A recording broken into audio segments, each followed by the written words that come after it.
When a mountain blizzard buried a luxury SUV with a powerful CEO inside, nobody expected her savior would be a widowed snowplow mechanic with calloused hands and a broken heart. What started as a simple rescue in the frozen wilderness became something neither of them could walk away from.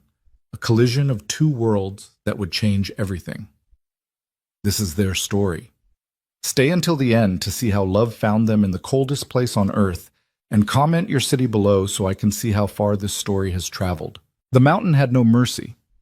Caleb Foster had learned that truth the hard way, carved into his bones through 3 brutal winters working the high passes of the Colorado Rockies. But tonight the mountain was angrier than he'd ever seen it. The wind didn't just howl, it screamed, tearing across the highway like something alive and vengeful, whipping snow into a horizontal wall of white that devoured everything in its path. His truck, a battered '09 Ford with 200,000 miles and a prayer holding it together, shuddered against each gust. The wipers fought a losing battle against the ice coating his windshield. Caleb leaned forward, squinting through the narrow arc of visibility, his knuckles white on the steering wheel. "Come on, girl," he muttered to the truck, his voice rough from disuse. "Just a few more miles." The radio crackled with static, then a voice broke through. "All residents advised to shelter in place immediately. Interstate 70 is officially closed. Repeat, I-70 is closed. Emergency services are suspended until—" Caleb reached over and switched it off. He didn't need a weatherman to tell him it was bad. He could feel it in the way the truck fishtailed on black ice, in the way the snow had already buried the yellow highway markers, in the terrible silence between wind gusts when the world seemed to hold its breath before the next assault. He shouldn't be out here. He knew that. But Tommy Richardson's furnace had died, and Tommy was 73 with emphysema, and there was no way Caleb was leaving the old man to freeze while he waited for the storm to pass. So he'd grabbed his tools, fired up the truck, and headed into the teeth of the blizzard. The furnace was running now. Tommy was safe, and Caleb was trying like hell to get home before the storm turned from dangerous to deadly. Home. The word still felt strange, even after 4 years. The cabin he'd shared with Sarah, warm, bright Sarah, with her laugh like summer rain, now felt more like a mausoleum than a home. But it was warm and dry, and his daughter Emma was there with her grandmother, probably curled up on the couch with hot chocolate and that book about dragons she'd read 17 times. The thought of Emma made his chest tight. 9 years old, and she'd already lost so much. Lost her mother to cancer, watched her father retreat into himself, learned to be quiet and careful around his grief. She deserved better. She deserved a father who could do more than just survive, who could actually live again. "Tomorrow," he promised the darkness. "Tomorrow, I'll do better." The words were swallowed by another gust of wind that rocked the truck sideways. Caleb corrected, felt the tires slip, corrected again. The temperature gauge was dropping, 12 degrees now, heading toward single digits. Wind chill had to be somewhere around -30. At that temperature, exposed skin froze in minutes. At that temperature, mistakes became fatal. He was debating whether to pull over and wait it out when he saw them. Twin red lights flickering through the white chaos. Taillights. A vehicle, stopped on the highway. Or not stopped. Wrecked. Caleb's pulse kicked up as he eased off the gas, letting the truck slow naturally on the ice. The red lights grew clearer, and then he saw the full picture. A black SUV, expensive luxury model, canted at a 45-degree angle, half in the ditch, half on the highway. Snow was already drifting against the passenger side, threatening to bury it completely. He pulled up behind it, killed the engine, and sat for a moment in the sudden quiet. Every instinct screamed at him to drive past, to get home, to not add another risk to an already dangerous night. But even as he thought it, he was reaching for his parka, pulling on his heavy gloves, wrapping the wool scarf Sarah had knit him around his face. Everyone deserves to get home. The words were automatic, a mantra he'd adopted from his father, who'd worked search and rescue in these same mountains for 30 years. How many times had Caleb heard him say it? How many times had he watched his father head into storms just like this one because someone needed help? The cold hit him like a physical blow when he opened the door. The wind tried to rip it from his hands, and snow immediately found every gap in his clothing, stinging his cheeks, watering his eyes. He bent into it, using his body weight to force the door closed, then started toward the SUV. Each step was a battle. The snow was knee-deep and getting deeper, the wind trying to push him sideways off the road. He could barely see 3 feet in front of him. The taillights were his only guide, 2 red beacons in an ocean of white. When he reached the driver's side door, his heart sank. The window was starred with cracks, and there was someone slumped against it, a silhouette barely visible through the ice and snow coating the glass. He tried the handle. Locked. "Hey!" He pounded on the window with his fist. "Can you hear me?" No response. The figure didn't move. Caleb's mind raced through possibilities, none of them good. Unconscious, hypothermic. Worse. He looked around for something to break the glass with and spotted a rock jutting from the snowdrift. He grabbed it, hefted it, then paused. The woman, he could see now it was a woman, was right against the glass. If he broke it, he might hurt her. But if he didn't, she was going to die out here. He moved to the passenger side, fighting his way through the deeper snow, and tried that door. Also locked. He could see her better from this angle. Dark hair, pale skin, wearing what looked like a dress. A dress. In a Colorado blizzard. Either she'd been caught unprepared or she was from somewhere that didn't have winter. Either way, she was in serious trouble. Caleb raised the rock, aimed for the corner of the passenger window where it would be farthest from her head, and brought it down hard. The glass held. He hit it again, putting his shoulder into it. On the third strike, it shattered, collapsing inward in a cascade of safety glass cubes. The wind immediately howled through the opening, filling the SUV's interior with snow. Caleb reached through, feeling for the unlock button, found it, pressed it. The locks chunked open.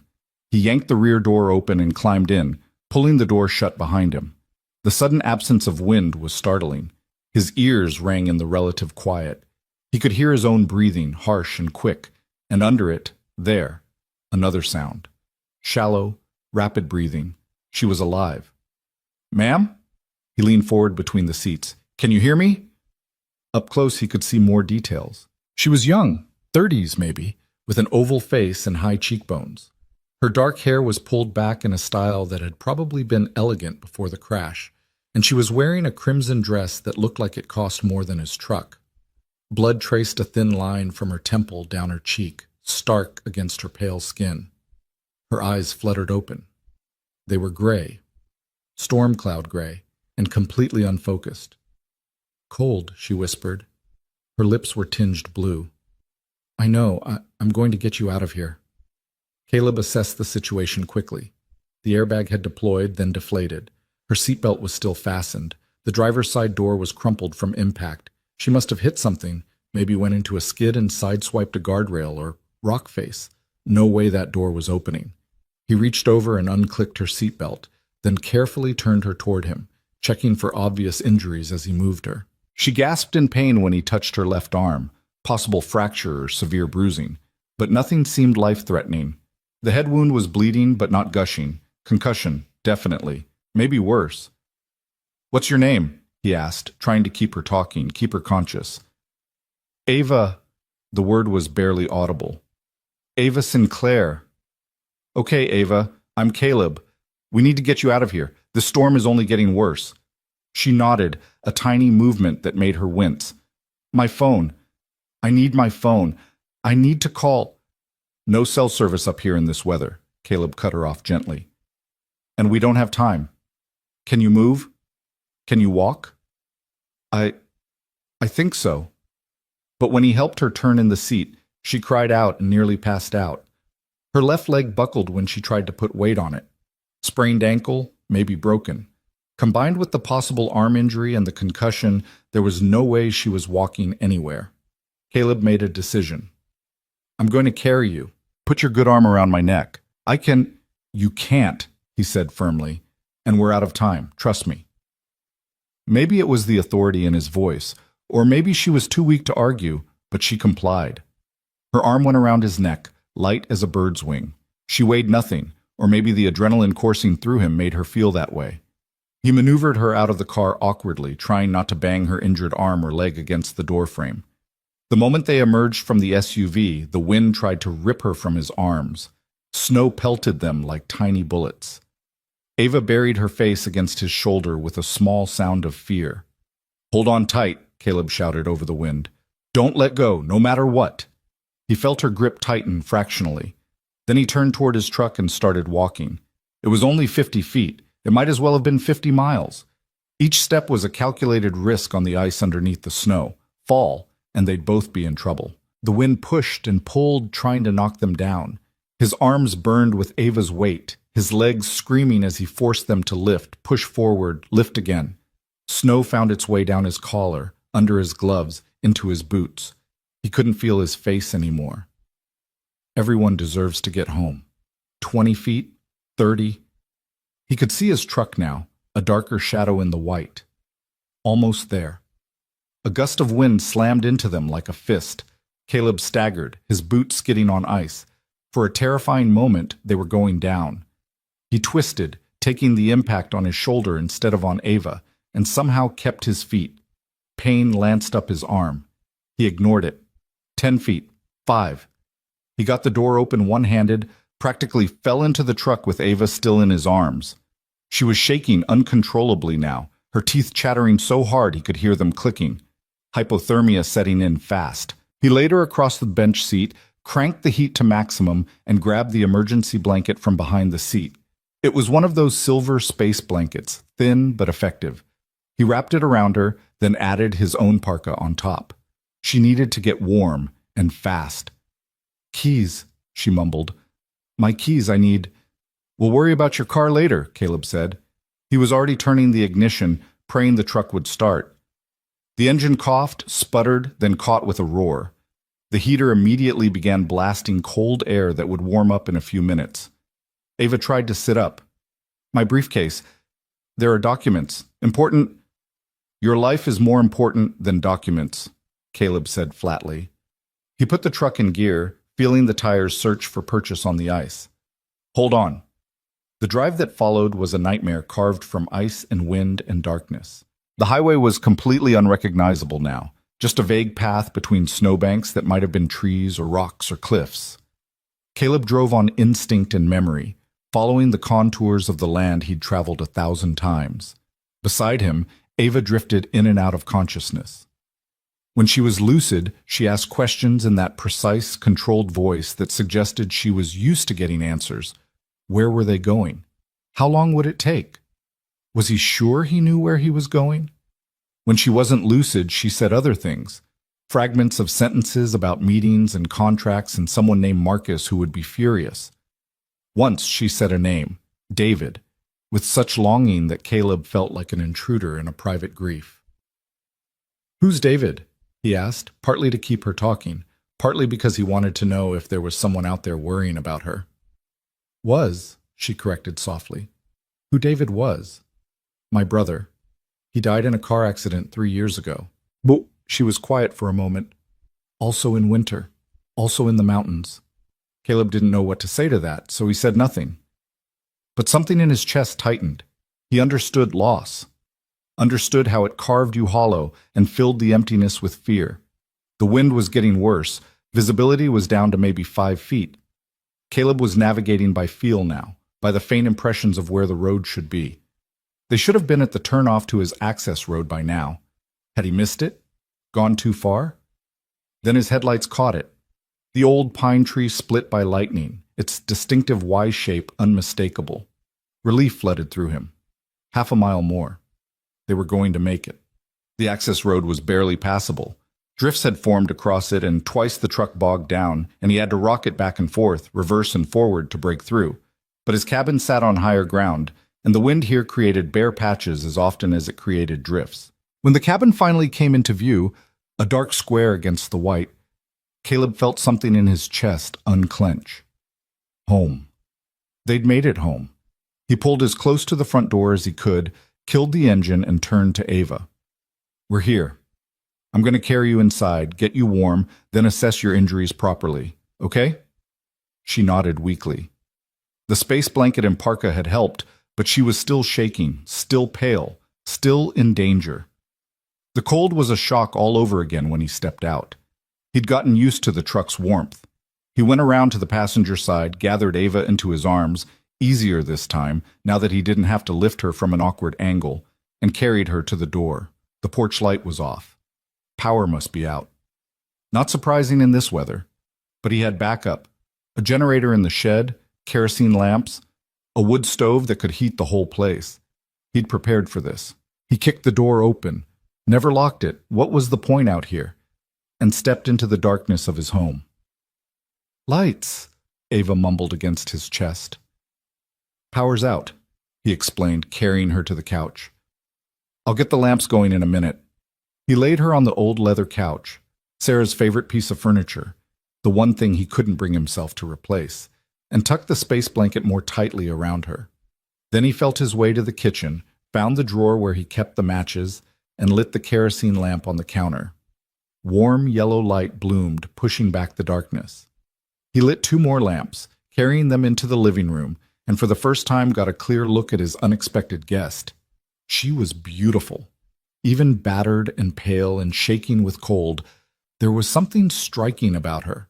Not just her features, though those were fine enough, but something in the way she held herself. Even now, injured and vulnerable, there was a core of steel in her. This was a woman used to being in control, and right now she had none. How do you feel? He asked, kneeling beside the couch. Like I got hit by a truck, she said, attempting a smile. It didn't quite work. What happened? I remember driving, and then the car started to slide, and then she trailed off, confused. You crashed, Caleb said simply. Lost control on the ice, probably. You're lucky you didn't go over the edge. Some of those drop-offs are 100 feet or more. She absorbed this information with a small nod, then looked around the cabin. He saw her taking it in, the rough wood walls, the simple furniture, the framed photos on the mantel. Her gaze lingered on the picture of Sarah and Emma, then moved to him. Where am I? About 15 miles east of Copper Creek. This is my cabin. I'm a snowplow mechanic, work for the county highway department. Was coming back from a repair job when I found you. 15 miles from... She seemed to be trying to orient herself. I was heading to Denver, from a resort in Aspen. I had a meeting. She stopped, closed her eyes. My team. They'll be looking for me. I need to contact them. Not tonight, Caleb said. No cell service, no landline, and even if we had one, the lines are down. This storm is a beast. Search and rescue won't be able to get out until it clears. He watched panic flicker across her face, quickly suppressed. This was someone who lived by schedules and plans, by control and communication. Being cut off from her world was probably as frightening as the crash itself. How long? She asked. Could be a few hours, could be a couple days. Hard to say with these mountain storms. He stood, moved toward the wood stove. Right now, we need to focus on getting you warm and treating your injuries. He set about building a fire, his hands moving through the familiar motions without thought. Crumple newspaper, lay kindling in a pyramid, add larger pieces of split wood. Strike match, light the paper, wait for it to catch. The smell of smoke and burning wood filled the cabin, earthy and primal and somehow comforting. While the fire built, he filled a kettle with water and set it on top of the stove to heat. Then he pulled down his first aid kit, a tackle box repurposed and stocked with everything from bandages to a SAM splint. Let's look at that head first, he said, returning to the couch. Ava sat up slightly, wincing. Up close, the cut on her temple looked worse. A gash maybe an inch long, still seeping blood. He cleaned it gently with sterile gauze soaked in clean water, checking for debris. She held perfectly still, not making a sound, though he knew it had to hurt. You're going to have a hell of a headache, he said, applying antibiotic ointment and then a butterfly bandage to hold the edges together. Probably concussed. I'll need to wake you every couple hours tonight to check on you. I'm fine, she protested automatically. I've had worse. In your line of work? He moved to her arm, carefully rolling up the sleeve of her dress. What do you do? I'm a CEO, Sinclair Technologies. We manufacture. She paused, her face going tight as he probed her forearm. Advanced sensor systems and AI integration platforms. Caleb had no idea what that meant, but he nodded as if he did. Her arm was badly bruised, but nothing felt broken. He wrapped it carefully with an elastic bandage for support. And what's a CEO doing driving alone through a Colorado blizzard in a cocktail dress? It's not a cocktail dress. It's a business dinner dress. There's a difference. She said it primly, and he hid a smile. Even half frozen and injured, she had pride. I was at a charity gala in Aspen. Major donors, potential investors. I left early to make an evening flight from Denver. Obviously, I didn't make it. Obviously. He moved to her ankle next, carefully removing her shoe, an expensive high heel completely unsuited for winter. Her ankle was swollen to twice its normal size. He felt it carefully, watching her face. She went pale and bit her lip, but didn't cry out. Just a bad sprain, I think, not broken, but you won't be walking on it for a while. He wrapped it snugly, then sat back on his heels. That's the best I can do for now. You should get out of that dress and into something dry. I have some clothes that might... I'm fine in this, she cut him off. But her shaking betrayed her. The dress was silk, soaked through from snow, offering no warmth. You'll get hypothermia, Caleb said flatly. Your core temperature has already dropped. You need dry clothes, and you need them now. They stared at each other, a battle of wills. She was used to being in charge, he realized. Used to making decisions and having them followed. But this wasn't her boardroom. This was survival. I'll get you something, he said, standing. You can change behind that screen over there. He went to his bedroom, hadn't been able to bring himself to sort through Sarah's things, so her clothes still hung in the closet next to his, and pulled out sweatpants, a flannel shirt, wool socks. Sarah had been taller than Ava, but it would be close enough. When he returned, Ava was trying to stand, using the couch arm for support. Her injured ankle gave out immediately, and she would have fallen if he hadn't crossed the room in 3 quick strides and caught her. Stubborn, he muttered. Independent, she corrected, but she was breathing hard, clearly in pain. There's a difference. Not always. He helped her behind the standing screen, a relic from when the cabin had been his grandfather's. Call if you need help. I won't. But 2 minutes later, he heard a frustrated sound, and she said, The zipper. On the dress. I can't reach it. Caleb moved to the screen's edge, keeping his eyes averted. Which side? Left. He reached around blindly, found the zipper, drew it down. His knuckles brushed her back, skin cold as marble. She shivered, and he quickly pulled his hand away. Thank you, she said quietly. He returned to the fire, adding more wood, trying not to think about the woman behind the screen, trying not to wonder about her life in a world so different from his.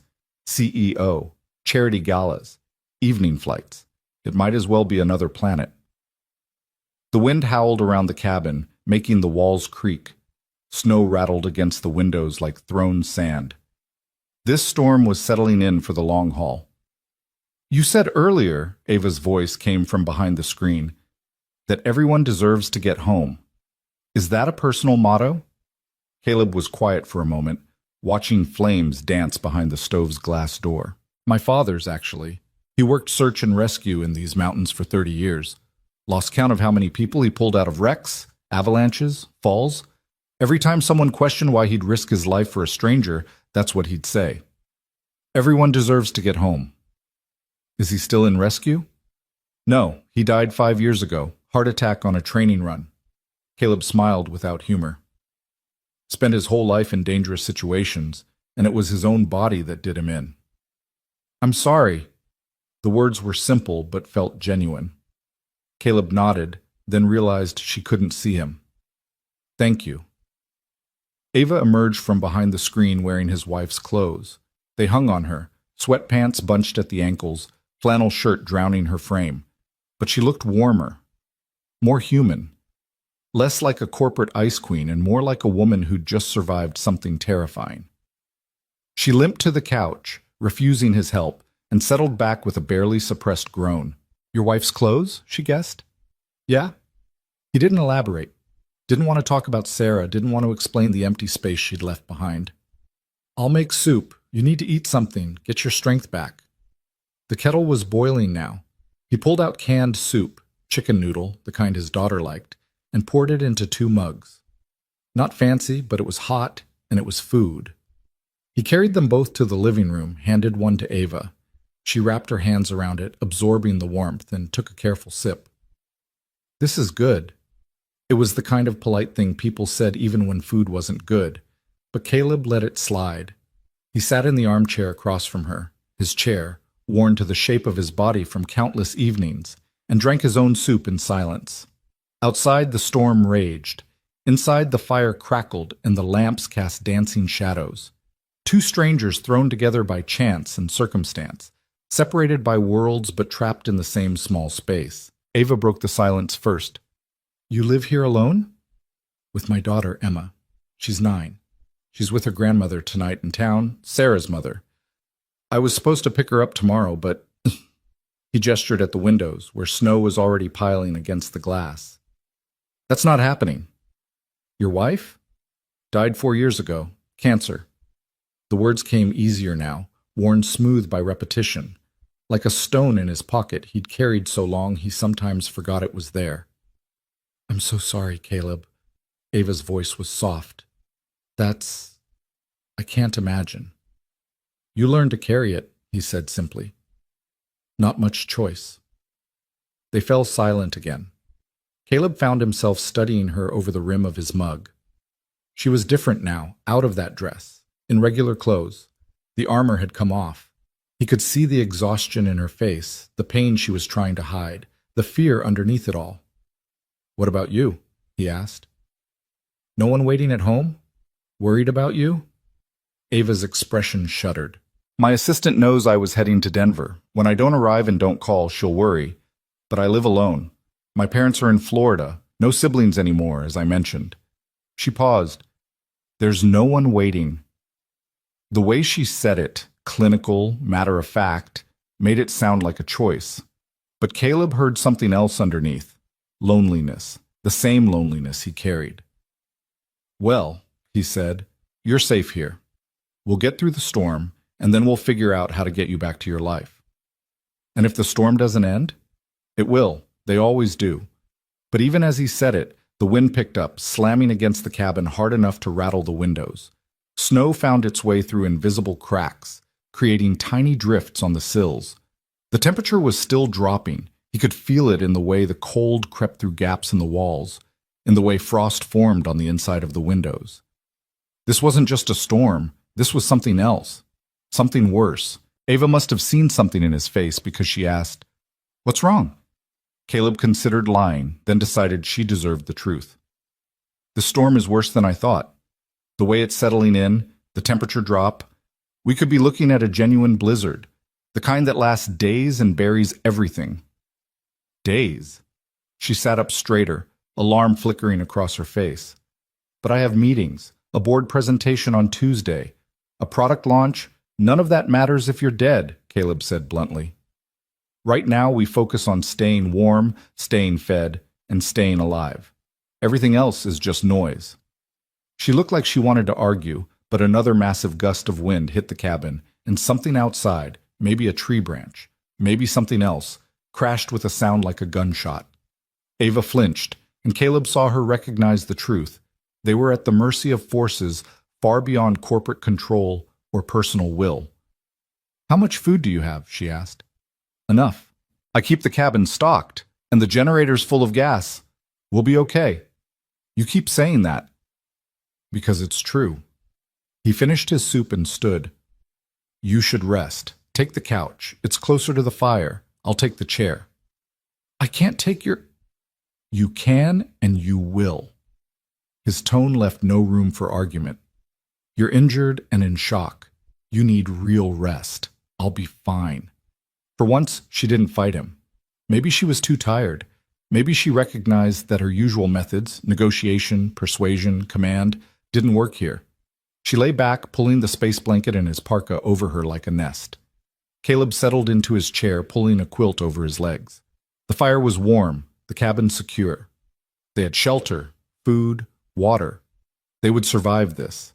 But as he watched Ava's breathing slow into sleep, as the storm continued its assault on the walls, he couldn't shake the feeling that something had shifted, that rescuing this woman from her wrecked car had been the easy part. The hard part, keeping her alive, keeping them both alive through whatever the mountain threw at them next, was just beginning. Caleb woke to darkness and cold that bit through the quilt like teeth.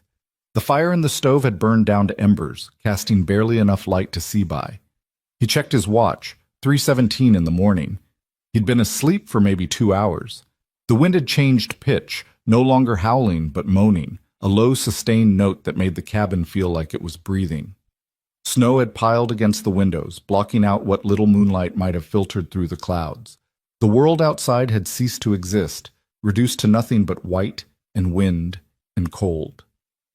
He stood, joints protesting, and moved to the stove, added wood from the stack beside it, stirred the embers until flames caught and began to climb. Warmth bloomed outward slowly, grudgingly. The temperature inside the cabin had dropped into the 40s, much colder, and they'd be in real trouble. His eyes went to the couch, to the shape of Ava beneath the layers of blankets. He could hear her breathing, quick and shallow.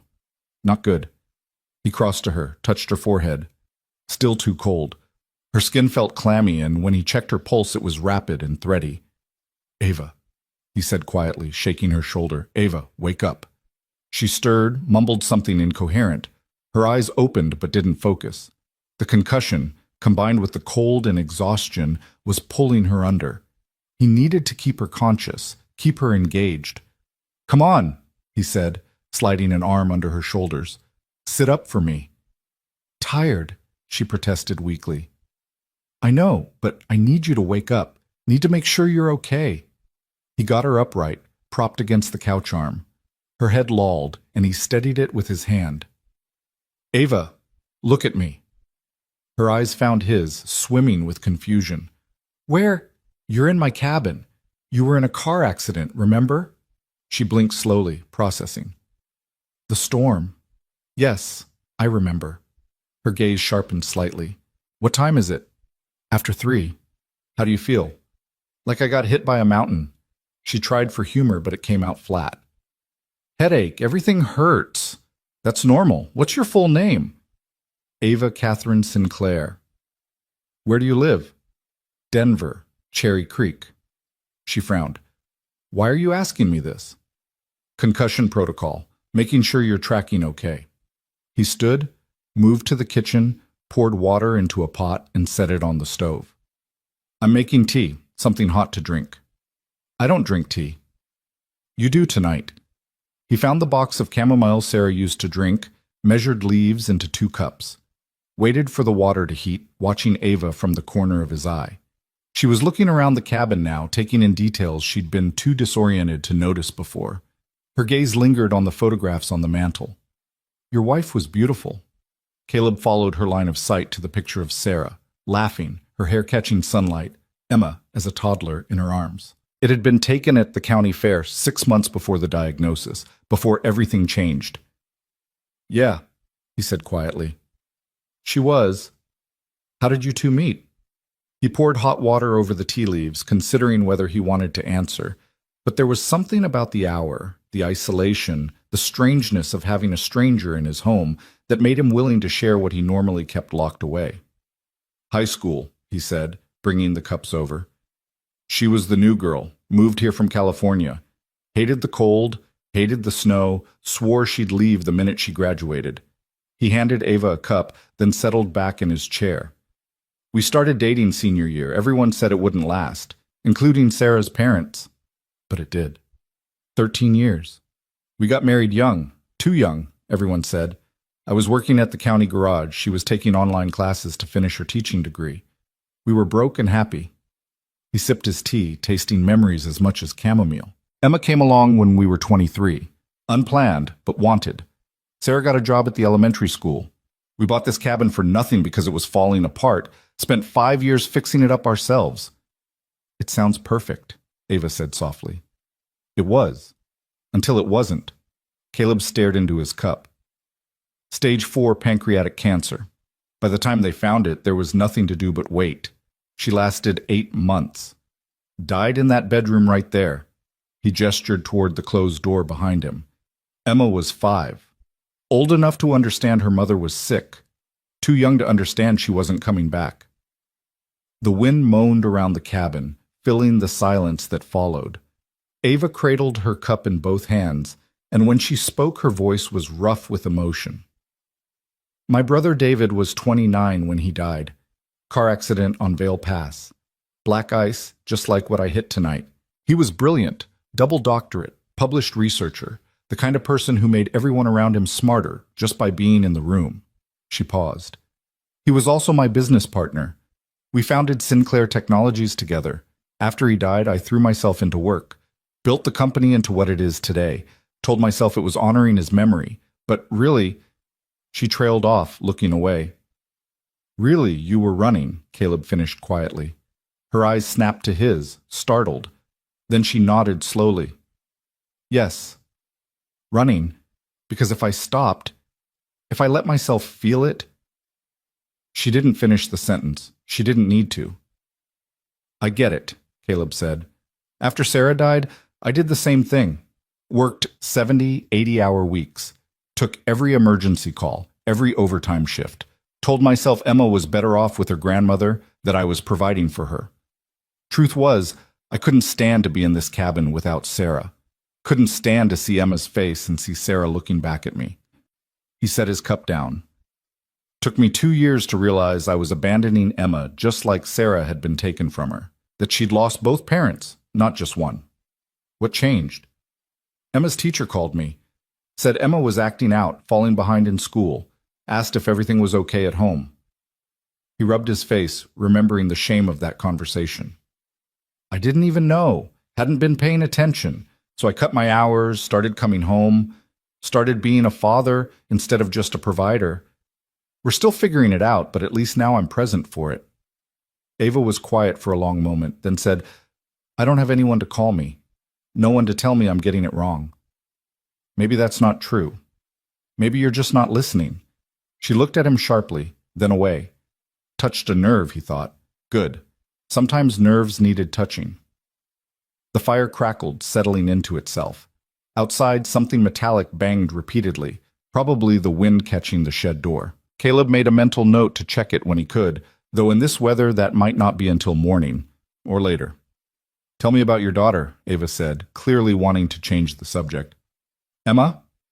Caleb felt his expression soften the way it always did when he thought about his daughter. She's 9 going on 40, smart as hell, loves to read, wants to be a veterinarian or an astronaut, or maybe both. She hasn't decided yet. She's got Sarah's eyes and my stubbornness, which is a dangerous combination. He smiled. She's the best thing I ever did, the only thing I got completely right. She's lucky to have you. I'm lucky to have her. She saved me in a lot of ways. Gave me a reason to keep going when I wanted to give up. He stood, checked the fire again, added another log. The cabin was warming up slowly. What about you? No desire for kids? I'm married to my work, Ava said automatically, then seemed to hear how that sounded. That's what I always say. The truth is more complicated. I'm 36, single. My last relationship ended 3 years ago because he couldn't deal with my schedule, my ambition, said I cared more about quarterly earnings than I did about him. She laughed without humor. He wasn't wrong. Was he worth caring about? The question seemed to surprise her. She considered it, head tilted. No, she admitted.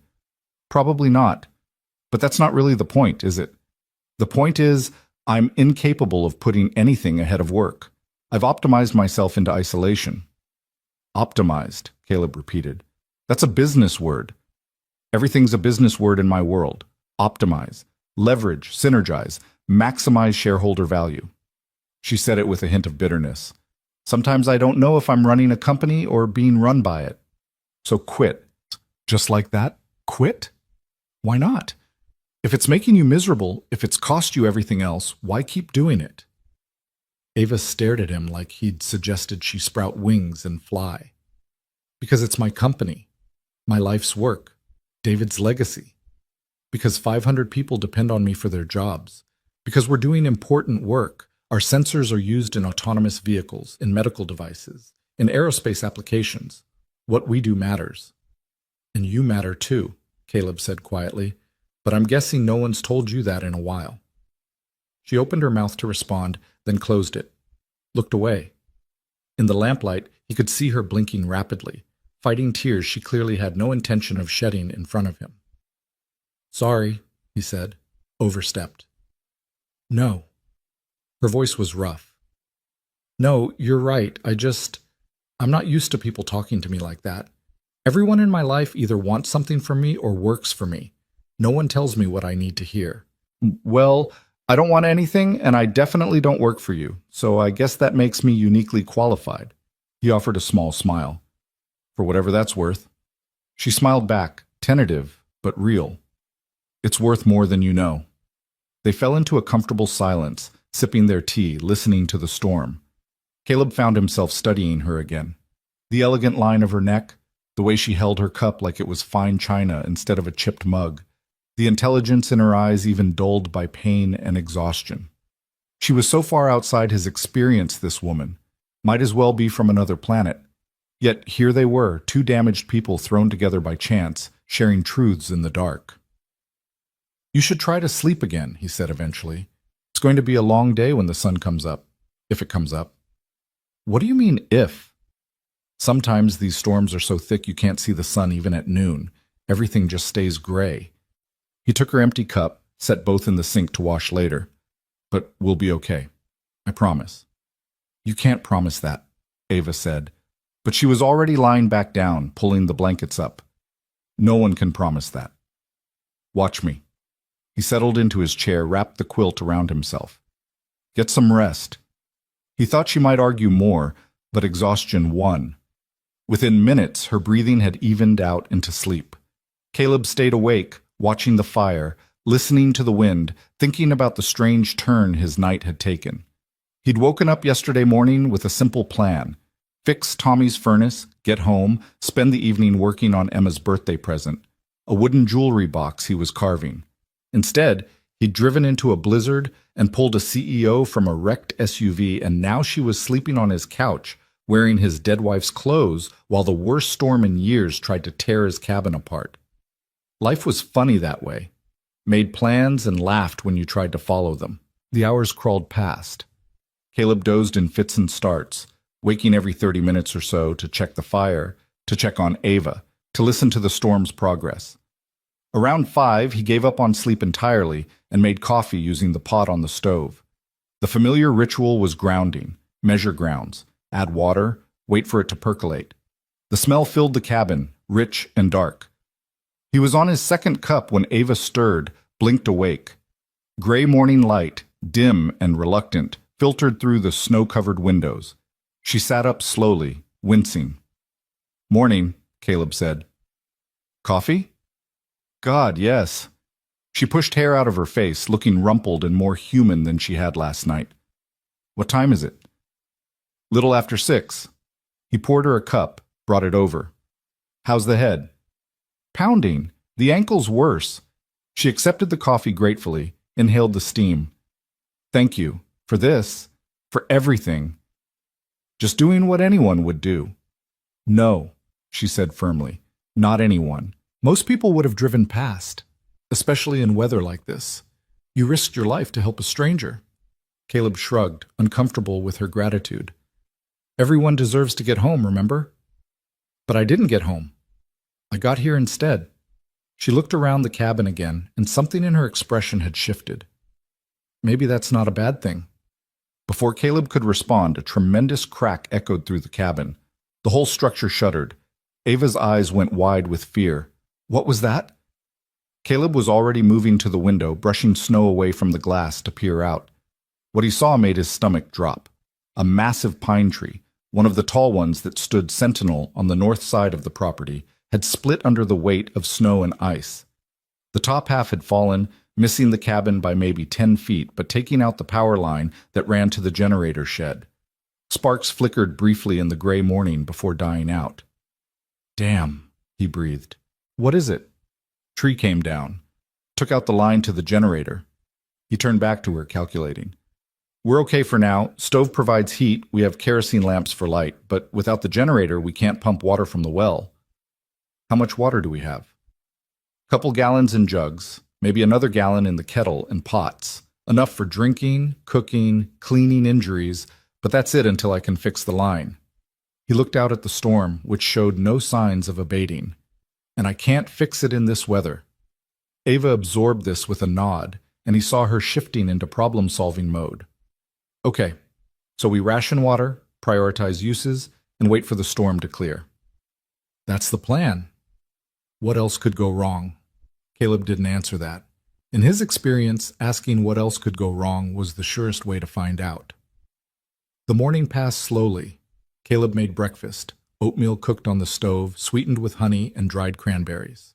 Ava ate mechanically, staring at nothing. He recognized the look, the mental distance that came from being forcibly disconnected from your normal life.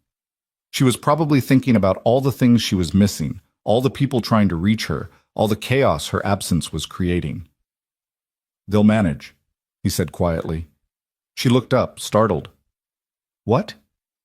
"Your company, your assistant, whatever crisis you're worried about.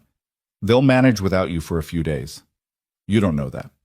"Sure I do. You wouldn't have hired people who fall apart the second you're not there. That'd be bad business." He took her empty bowl, set it aside. "Give them some credit." "It's not about credit, it's about responsibility.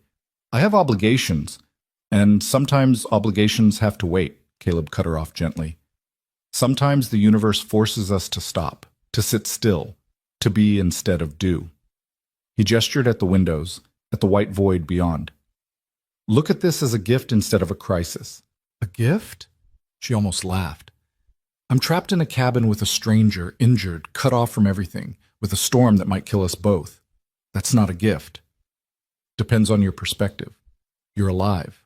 You're warm. You're fed. You're safe. And for the first time in how long, you have absolutely nothing you can do about work. You have permission, forced permission, but still to just exist." He met her eyes. "When's the last time you took a day off?" She opened her mouth to answer, then closed it, frowned. I don't remember." "Exactly." They were quiet for a moment, the only sound the crackling fire and the endless wind. Then Ava said, "You're a very strange man, Caleb Foster." "I'll take that as a compliment. It was meant as one." The day stretched out before them, long and uncertain. Caleb busied himself with small tasks, checking the cabin for drafts and plugging them with rags, organizing firewood, taking inventory of food supplies. They had enough for a week, maybe more if they were careful. Canned goods mostly, some rice and pasta, flour for bread if it came to that. Ava watched him work, and gradually she started asking questions. Not CEO questions, but curious ones. How did the wood stove work? Why did he stack the wood that particular way? What were the pictures on the walls? He found himself answering, explaining things he normally took for granted. The stove was a Vermont Castings model, older than he was, but built to last and efficient as hell. The wood was stacked with the cut ends facing out for air circulation. The pictures were a mix of family photos and landscape shots his father had taken over the years. "He was talented," Ava said, studying a photo of the Rockies at sunset, all purples and golds. "Your father?" "Yeah, photography was his hobby. This cabin was his before it was mine, built it himself in the 70s. Left it to me when he died." Caleb touched the frame lightly. "Sometimes I still feel like he's here, like he's watching, making sure I don't screw it up too badly." "I think he'd be proud of you." "Why? Because I kept his cabin from falling down?" "Because you're raising your daughter, because you help people, because you're kind." She said it simply, like it was obvious. Those things matter more than maintenance. Caleb felt something warm unfold in his chest. Gratitude, maybe, or recognition. When was the last time someone had said he was kind?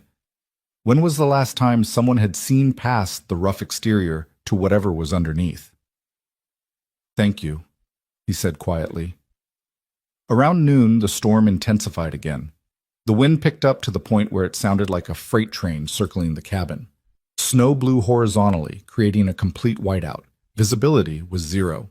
The cabin shook with each gust, and Caleb found himself eyeing the rafters, calculating load limits, wondering how much more the structure could take. Ava noticed. "Should we be worried? This cabin stood for 50 years. It'll stand through this." But even he heard the uncertainty in his voice. She must have heard it too, because she said, "What's the worst-case scenario?" "Roof collapse under snow weight, or a tree falls on us, or the storm doesn't break and we run out of supplies." He decided honesty was better than false comfort. "But all of those are unlikely. This cabin was built to handle mountain weather, and it's handled worse than this. Has it? She looked skeptical. Worse than this? Winter of '03. I was a teenager. Storm lasted 5 days, dropped 8 feet of snow. My parents and I were snowed in for a week. We made it through fine. 8 feet? Ava's eyes widened. How is that even possible? Mountains make their own weather, and sometimes that weather is biblical. He managed to smile. We're at maybe 3 feet now. Still got 5 to go before I worry. She didn't look reassured, but she nodded. Okay. So we wait. We wait. The afternoon was harder than the morning. The cabin felt smaller, the walls closer. Caleb could see Ava growing restless, agitated. She tried to hide it, but kept checking her wrist, looking for the watch or phone that wasn't there, presumably.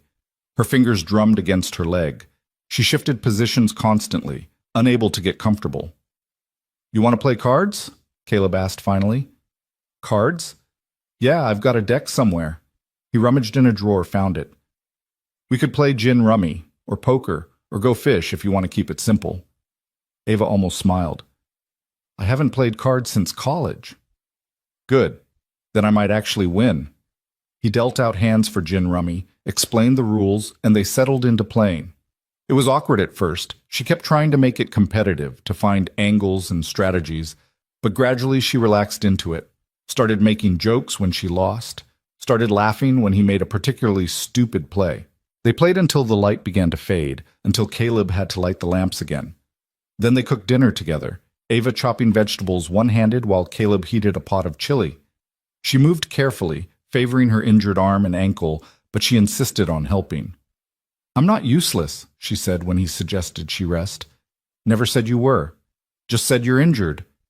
There's a difference. She echoed his words from earlier, and they shared a smile. They ate at the small kitchen table, sitting across from each other in lamplight. The chili was simple, but good, warming them from the inside. Outside, the storm continued its assault, but inside the cabin felt almost cozy, safe. This is strange, Ava said quietly. What is? This. Sitting here with you, eating chili in a cabin during a blizzard. She gestured vaguely with her spoon. Yesterday, I was at a gala with Denver's elite, wearing Prada and making small talk about market trends. 24 hours later, I'm in borrowed sweatpants eating from a pot. Which do you prefer? She considered the question seriously. Honestly, this. Is that crazy? No, just honest. Caleb wiped his bowl with bread. The other stuff, the galas and the Prada and the small talk, that's performance. This is real. I've spent so long performing, I'm not sure I know what real is anymore. She set down her spoon, looked at him. How do you do it? Stay grounded, stay real. I don't have a choice. Can't perform for Emma. She sees right through it. And out here, he gestured at the cabin around them. Out here, nature doesn't care about your act. It just is what it is. You adapt or you die. That's bleak. That's honest. He stood, started gathering dishes. But it's also freeing. No pretense, no games, just survival and connection and whatever meaning you can make. Ava helped him clean up, and they fell into an easy rhythm, him washing, her drying. It was domestic in a way that should have felt uncomfortable with a virtual stranger, but somehow didn't. The silence between them had changed from awkward to comfortable. When the dishes were done, they moved back to the living room. Caleb added wood to the fire while Ava settled on the couch. The wind had died down slightly, but snow was still falling. He could hear it whispering against the windows. Tell me more about Emma, Ava said. What's she like? Really like. So Caleb told her about Emma's love of fantasy novels and how she could recite entire passages from memory, about the way she hummed while she did homework, about her fear of thunderstorms but not blizzards, about how she talked to the photo of Sarah every night before bed, telling her mother about her day, about the time she'd rescued an injured rabbit and nursed it back to health, then cried for 2 days when they released it into the wild. She sounds wonderful, Ava said softly. She is. Sometimes I look at her and can't believe she's mine, that I had any part in creating someone that good. She's lucky to have you. I'm lucky to have her.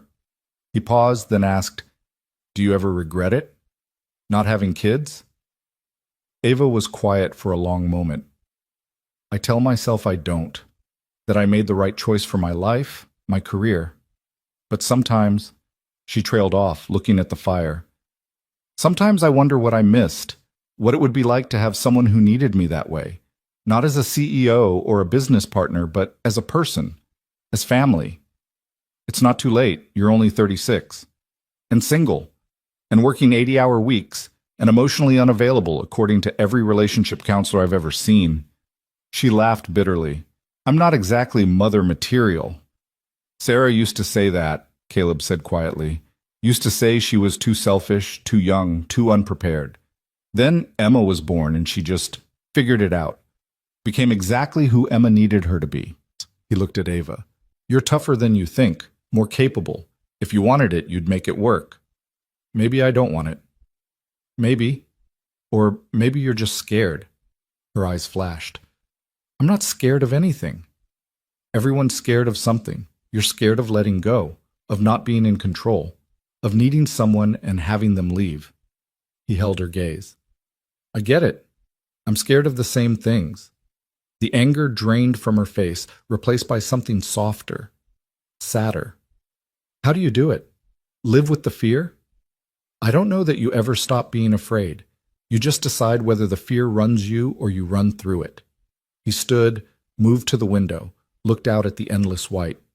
Every day I'm terrified something will happen to Emma, that I'll lose her like I lost Sarah, that I'm not enough, that I'm failing her. But I can't let that fear stop me from being her father, from loving her, from showing up. That's brave. That's being a parent. He turned back to her. But it's also being human. We're all just doing our best with what we have. Outside, something changed. The wind dropped suddenly, the constant howl falling to a whisper. Snow continued to fall, but the violence had gone out of it. Caleb frowned, checking his watch. 7:30. Too early for the storm to be breaking, unless... The wind came back with a roar like nothing he'd heard before. It hit the cabin like a fist, and he heard wood crack somewhere above them. The entire structure groaned, shifting on its foundation. Caleb? Ava's voice was tight with fear. It's okay, he started to say, but then he heard it, a deep, ominous creaking from the roof. He looked up and saw the center beam bowing, saw snow forcing its way through gaps in the shingles, saw... Move! He shouted. He lunged for Ava, grabbing her around the waist and pulling her off the couch. They'd barely cleared it when the roof caved in with a sound like the end of the world. Timber and insulation and snow crashed down, burying the couch, smashing the coffee table, filling the air with dust and debris. Caleb threw himself over Ava, shielding her with his body as wood rained down around them. Something hit his shoulder, sharp pain but not unbearable. Something else clipped his head and the world spun. Then gradually, it stopped. The roar faded to settling sounds, creaks and groans, and the whisper of snow sliding. Caleb lifted his head, coughed on dust, tried to assess the damage. A section of the roof, maybe 8 feet across, had collapsed into the living room. Snow poured through the gap, already beginning to fill the space. The couch where Ava had been sitting was buried under a pile of timber and shingles. If she'd still been there. He didn't let himself finish the thought. Are you hurt? He asked, pulling back to look at Ava. She was pale, eyes wide with shock, but she shook her head. I don't think so. You? I'm fine. It wasn't entirely true. His shoulder throbbed and he could feel blood running down his face from where something had hit him, but it wasn't important. We need to move. The rest of the roof could go. He helped her up, supporting her weight as she limped away from the collapse. They made it to his bedroom, the farthest point from the damaged section, and he shut the door behind them as if that might somehow help. The bedroom was smaller, darker. A double bed took up most of the space, with a dresser and nightstand crammed against the walls. The only window was on the far wall, already half buried in snow. But the roof here looked solid. For now. What do we do? Ava asked. She was shaking, shock setting in. We survive. Caleb grabbed blankets from the bed, wrapped them around her. The bedroom's safe. We'll stay in here, keep warm. When morning comes and the storm breaks, I'll assess the damage. And if it doesn't break? If the whole roof goes? Then we deal with that when it happens. He touched her face, made her look at him. Hey, We're okay. You're okay, I've got you. She stared at him, and he saw the moment something shifted in her eyes. Saw her recognize that she was completely dependent on this stranger, that her life was in his hands, that all her money and power and control meant nothing out here. And instead of panic, he saw trust. Okay, she whispered. Okay. They settled on the floor with their backs against the bed, wrapped in blankets, as close to each other as propriety allowed. The temperature was already dropping with the roof open to the storm. Caleb could see his breath in the lamplight. I should check your injuries, Ava said, noticing the blood on his face. Later. Right now we need to stay warm. But she was already reaching up, dabbing at his head with the corner of a blanket. Her touch was gentle, surprisingly skilled. You saved my life, she said quietly. Again. Just making sure everyone gets home. Is that all I am to you? Everyone? She looked at him, and in the flickering light he saw something in her expression that made his breath catch. Because you're not just anyone to me. Caleb didn't know what to say to that. Didn't know what it meant or how to respond, so he did the only thing he could think of. He pulled her closer, wrapped his arms around her, shared his warmth. And there, in the darkness, with the storm raging and the cabin falling apart around them, something unspoken passed between them. Something that felt dangerous and necessary and impossibly fragile. Something that felt like the beginning of understanding that this, whatever this was, mattered more than either of them wanted to admit. They stayed pressed together on the bedroom floor as the temperature continued its relentless drop. Caleb could feel Ava trembling against him, whether from cold or delayed shock, he couldn't tell. Probably both. His own adrenaline was fading, leaving exhaustion and pain in its wake. His shoulder throbbed where the debris had struck him, and his head felt like someone was driving nails through his skull. We can't stay on the floor all night, Ava said after a while, her voice muffled against his chest. We'll freeze. She was right. Already his legs were going numb from the cold seeping up through the floorboards. The bedroom was better than the destroyed living room, but without the wood stove's heat, it was still dangerously cold, and getting colder. The bed, he said. We'll need to share it. Body heat is all we've got now. He felt her stiffen slightly. Caleb, I know it's not ideal, but it's survival. I'll stay on top of the covers, you stay under them. We keep our clothes on. No different than what we were just doing, except horizontal. He pulled back to look at her. I'm not going to touch you inappropriately. You have my word. In the lamplight he saw her face soften. I know, I trust you. She paused. That's the strange part. I've known you less than 24 hours, and I trust you more than people I've known for years.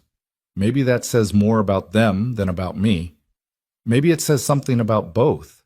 She stood carefully, favoring her injured ankle. Help me up? Caleb got to his feet, ignoring the protest from his shoulder, and helped her onto the bed.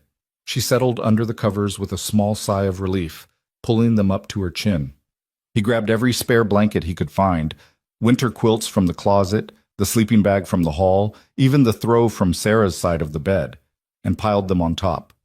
You'll suffocate me, Ava protested, but there was no heat in it. You'll thank me in an hour when the temperature drops another 10 degrees. He climbed onto the bed on top of the covers, lying on his side facing her. This okay? It's fine. She turned to face him, and they were close enough now that he could see flecks of darker gray in her storm cloud eyes. Could count the freckles across her nose that her makeup had hidden. Could see the vulnerability she worked so hard to conceal. Tell me something true. What? Tell me something true about yourself. Something you don't tell people. She pulled the blankets closer. We might die in here tonight. I want to know who I'm dying with. We're not dying with, Caleb said firmly. But he understood what she meant. The strange intimacy of crisis, the need to be known before the end. Okay, something true, he thought for a moment. I blame myself for Sarah's death. But you said it was cancer, Shaish. It was. Stage 4 pancreatic cancer, inoperable, aggressive. Nothing anyone could have done. He stared at the shadows dancing on the ceiling. But I knew something was wrong for months before she got diagnosed. She was tired all the time, losing weight, said her stomach hurt. I told her it was stress, that she was working too hard, that she needed to rest more. She believed me because I was her husband, and she trusted me. His voice cracked. By the time she finally went to the doctor, it was too late. If I'd pushed her to go earlier, if I'd insisted, "You can't know that would have changed anything," Ava said softly. "I know. Everyone says that. The doctors, the counselor I saw after, Sarah's mother. But it doesn't change the guilt. Doesn't change the fact that I dismissed her pain because it was easier than facing the possibility of something being really wrong." He looked at Ava. "I failed her. And I have to live with that every day." Ava reached out from under the covers and touched his face, her fingers cold against his skin. "Sarah didn't think you failed her. I didn't know her, but I know she wouldn't have wanted you to carry this." "How can you possibly know that?" "Because she chose you, married you, built a life with you, gave you a daughter. That's not the choice of someone who thought you'd fail her." Ava's hand dropped away. "And from what you've told me about her, she sounds like someone who understood that we're all just doing our best. That sometimes our best isn't enough, and that's not failure. It's being human." Caleb felt something tight in his chest begin to loosen. 4 years he'd carried this weight, this certainty of his own failure. Hearing someone else say it wasn't his fault should have felt hollow, should have bounced off the armor of his guilt. But coming from Ava, this stranger who had no reason to comfort him, who had nothing to gain from the lie, it felt different, felt true. "Your turn," he said, his voice rough. "Something true." Ava was quiet for so long he thought she might refuse. Then she said, "I wasn't driving to Denver for a meeting. I was running away." "From what?" "From everything. The company, the pressure, the expectations. From the life I've built that doesn't fit anymore." She closed her eyes. "There was a board meeting yesterday morning. They want to take the company public, do an IPO. It would make everyone rich, me especially. It's everything David and I worked toward, everything we dreamed about. But I don't want it. I realize that sitting in that boardroom, listening to them talk about valuation and market timing and exit strategies, they're talking about selling David's legacy, my life's work, and all I could think was, what's the point? What does any of it matter if I'm miserable?" She opened her eyes, looked at him. "So I left. Went to the gala in Aspen because I was already committed, but I was going to skip the Denver meeting. Maybe fly to California instead, or Mexico, or just anywhere else. Anywhere I didn't have to be CEO Ava Sinclair for a while. Did you tell anyone?" "No, I just left. Got in my car and drove into a blizzard like an idiot." She laughed without humor. "Guess the universe decided if I wanted to run away from my life, it would help me do it thoroughly." "Or maybe," Caleb said slowly, "the universe decided you needed to stop running, needed to be still long enough to figure out what you actually want." "And what do I want?" "That's your answer to find, not mine." He shifted slightly, trying to ease the pressure on his shoulder. "But I'll tell you what I see. I see someone who's brilliant and capable and so busy taking care of everyone else that she forgot to take care of herself. Someone who measures her worth by her productivity instead of her humanity. Someone who's terrified that if she stops moving, stops achieving, she'll discover there's nothing underneath." Ava stared at him, and he saw her eyes fill with tears. "You see too much. Just what you're letting me see." He reached out, caught a tear with his thumb before it could fall. "For what it's worth, I think you're worth more than any company, worth more than any achievement or title or quarterly earnings report. You're worth something just because you exist." "I don't know if I believe that." "You don't have to, not yet. But maybe that's what this is for. This forced stop, this time outside your normal life. Maybe you're supposed to learn to just be Ava, not CEO Ava or business partner Ava or anyone else. Just you." She turned her face into his hand, and for a moment they stayed like that, her tears wetting his palm, his thumb stroking her cheek. The wind howled outside, snow continued to fall through the collapsed roof in the next room, and the cold crept closer with every passing minute. But in that small space, on that bed, something warm was building between them, something neither of them had names for yet. "I'm scared," Ava whispered, "of the storm, of this, of feeling this much. I've spent so long not feeling anything that this is—" She trailed off, searching for words. "Overwhelming, terrifying. I don't know how to do this." "Do what?" Be vulnerable. Need someone. Trust that they won't leave. Her eyes found his. Everyone leaves eventually, Caleb. My brother died. My parents moved across the country. Every relationship I've had has ended. I learned a long time ago that the only person I can count on is myself. I get that. I really do. After Sarah died, I swore I'd never let anyone in again. It hurt too much to lose her. Why would I risk feeling that again? He moved closer until they were sharing breath. But Emma needed me to be more than my pain, needed me to show her that love is worth the risk of loss. And slowly I realized Sarah wouldn't want me to close myself off. She'd want me to live. It's not the same. You have Emma, a reason to keep going, to stay open. I have a company and an empty condo and a calendar full of meetings that don't matter. Then change it. Walk away from the company if it's killing you. Find something that does matter. Start over. He said it simply, as if it were easy, as if burning down your entire life and rebuilding from ash was something anyone could do. I can't just... Why not? What's really stopping you? Not money. You have plenty. Not obligation. You said yourself the board wants to go public, which means they want to buy you out. Not David's memory. He'd want you to be happy, not miserable in his name. Caleb held her gaze. The only thing stopping you is fear. And I understand fear. But I also understand that sometimes we have to walk through it anyway. Ava closed her eyes, and more tears slipped free. You make it sound so simple. It's not simple. It's terrifying and hard, and you'll question yourself every step of the way. But it's better than the alternative, spending the rest of your life in a cage you built yourself. He brushed hair from her face. You deserve more than that. You deserve to be happy. I don't know how to be happy anymore. I don't even know what that would look like. Then maybe that's where you start. Figure out what happiness might look like and move toward it, one small step at a time. They fell silent, the weight of the conversation settling over them like the blankets.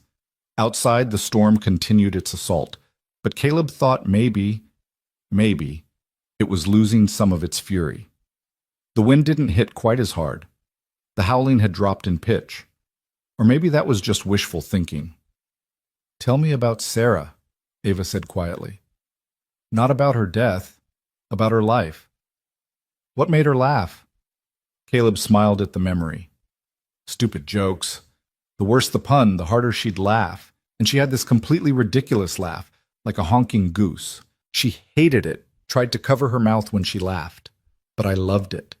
Loved that she could be so elegant and poised and then completely lose it over a terrible dad joke. What else? She sang in the shower, off-key, didn't know half the words, made up her own lyrics. She was terrible at cooking, burned everything. But she tried anyway. She collected rocks from every hike we took, labeled them with dates and locations, kept them in jars on the windowsill. His voice softened. She talked to plants like they were people, named them all, threatened to report them to Plant Protective Services if they didn't grow properly. Ava was smiling now. She sounds wonderful. She was. She was messy and warm and so full of life it seemed impossible that she could just stop. Even at the end, even when she was so weak she could barely speak, she was still trying to take care of everyone else, making sure Emma knew she was loved, making sure I'd be okay, asking about her mother's arthritis and whether the nurse's daughter got into college. He swallowed hard. She died worrying about everyone but herself. She sounds a lot like you. I wish. Sarah was better than me in every way that mattered. Kinder, braver, more generous. I'm just trying to live up to the example she set. I think you're succeeding. Ava shifted under the covers, and he felt her hand find his where it rested between them. Her fingers laced through his, tentative, testing. Is this okay? Yeah, Caleb said, his heart suddenly beating faster. This is okay. They lay like that, hands clasped, as the night deepened around them. Caleb could feel exhaustion pulling at him, but he fought it. He needed to stay alert, needed to monitor the cabin's structural integrity, needed to make sure Ava was okay. But Ava's breathing had already slowed into sleep, her face smoothing out, her grip on his hand relaxing but not releasing. She looked younger in sleep, less guarded, more like the woman she might have been if life hadn't taught her to armor herself. Caleb watched her for a while, marveling at the strangeness of the situation. 24 hours ago, she'd been a stranger in a wrecked car. Now she was sleeping in his bed, holding his hand, and he was feeling things he'd sworn he'd never feel again. It was too fast, too much, too complicated. And yet it felt inevitable, like they'd been moving toward this moment through all their separate grief and pain and loneliness, like the universe had been waiting for the right storm to throw them together. Eventually, despite his best intentions, his own eyes grew heavy. The cold, the exhaustion, the pain from his injuries, all of it caught up with him at once. He let himself drift, just for a moment, just to rest his eyes. He woke to darkness and cold so intense it hurt to breathe. The lamp had burned out of kerosene probably. The bedroom was pitch black except for a faint gray light coming from under the door. Dawn, maybe, or just the snow's reflection, and the temperature had dropped below freezing. He could see his breath in thick clouds. The water glass on the nightstand had a skim of ice across the top. "Ava," he said urgently, reaching for her. "Ava, wake up." She stirred slowly, too slowly. When he touched her face, her skin was cold. Too cold. "No," he breathed. "No, no, no." He threw off his layers and climbed under the covers with her, pulling her against him, sharing his body heat. She was shaking violently, her teeth chattering so hard he could hear them clicking. "Caleb?" Her voice was barely a whisper. "I'm here. I've got you. Stay with me." He wrapped himself around her, rubbing her arms, her back, trying to generate warmth through friction. "Come on, Ava, don't do this. Stay awake. So cold, can't feel. I know it's cold, but you're going to be okay. Just stay with me." He kept talking, kept moving, kept fighting the cold that was trying to steal her away. His own body heat was all he had to give, and he gave it freely, holding nothing back. Minutes crawled past. Or maybe hours. Time lost meaning in the darkness. All that mattered was keeping Ava alive, keeping her warm, keeping her with him. Gradually, so gradually he almost didn't notice at first, she stopped shaking. Her breathing evened out. Her skin warmed fractionally under his hands. "Caleb?" Her voice was stronger now, more present. "I'm here. You're in the bed with me." "Yeah, you were hypothermic. I had to." He didn't pull away, didn't create distance. They were past the point of propriety. "How do you feel?" "Like I've been dipped in ice and wrung out." She shifted, pressing closer to his warmth. But better, warmer. They lay tangled together under the mountain of blankets, and Caleb became acutely aware of her body against his, the curve of her hip under his hand, the way her breath warmed his neck, the soft press of her breasts against his chest. He should move, should create some professional distance now that the immediate crisis had passed, should remember that she was a stranger, that this was just survival, that he had no business feeling what he was feeling. But he didn't move, and neither did she. "The storm," Ava said after a while. "Is it still going?" Caleb listened. The wind had died down to almost nothing. No howling, no rattling of windows, no sound of snow hitting the walls, just an eerie quiet. "I think it's breaking," he said. "Finally! How long have we been in here?" He checked his watch, squinting to see the face in the darkness. "About 10 hours. It's almost 6 in the morning." "Feels like a lifetime." "Yeah, it does." They were quiet again, and in that quiet something shifted. Caleb felt it in the way Ava's hand moved from his shoulder to his face, tracing the line of his jaw. Felt it in the way her breathing changed, quickened. Felt it in his own racing pulse, in the sudden awareness of every point of contact between their bodies. "Caleb," she whispered. "Yeah? I know this is crazy. I know we barely know each other. I know this is probably just adrenaline and proximity and Ava. And it doesn't mean anything, can't mean anything because I live in Denver and you live here and we're from different worlds. Ava. But I need you to know that I haven't felt this alive in years.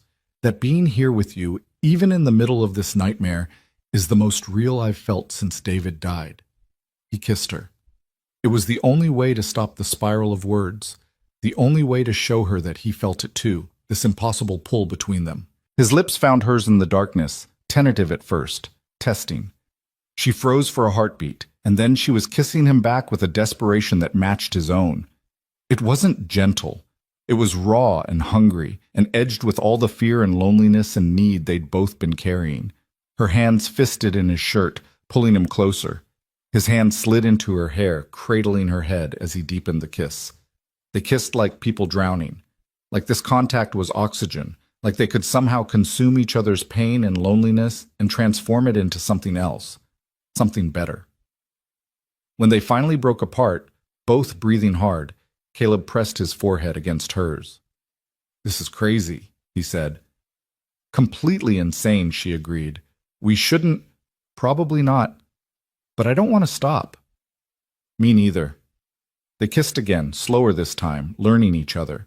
The shape of her mouth, the taste of her, the small sound she made when he kissed the corner of her jaw. She explored him with the same intensity she probably brought to everything, focused, thorough, memorizing.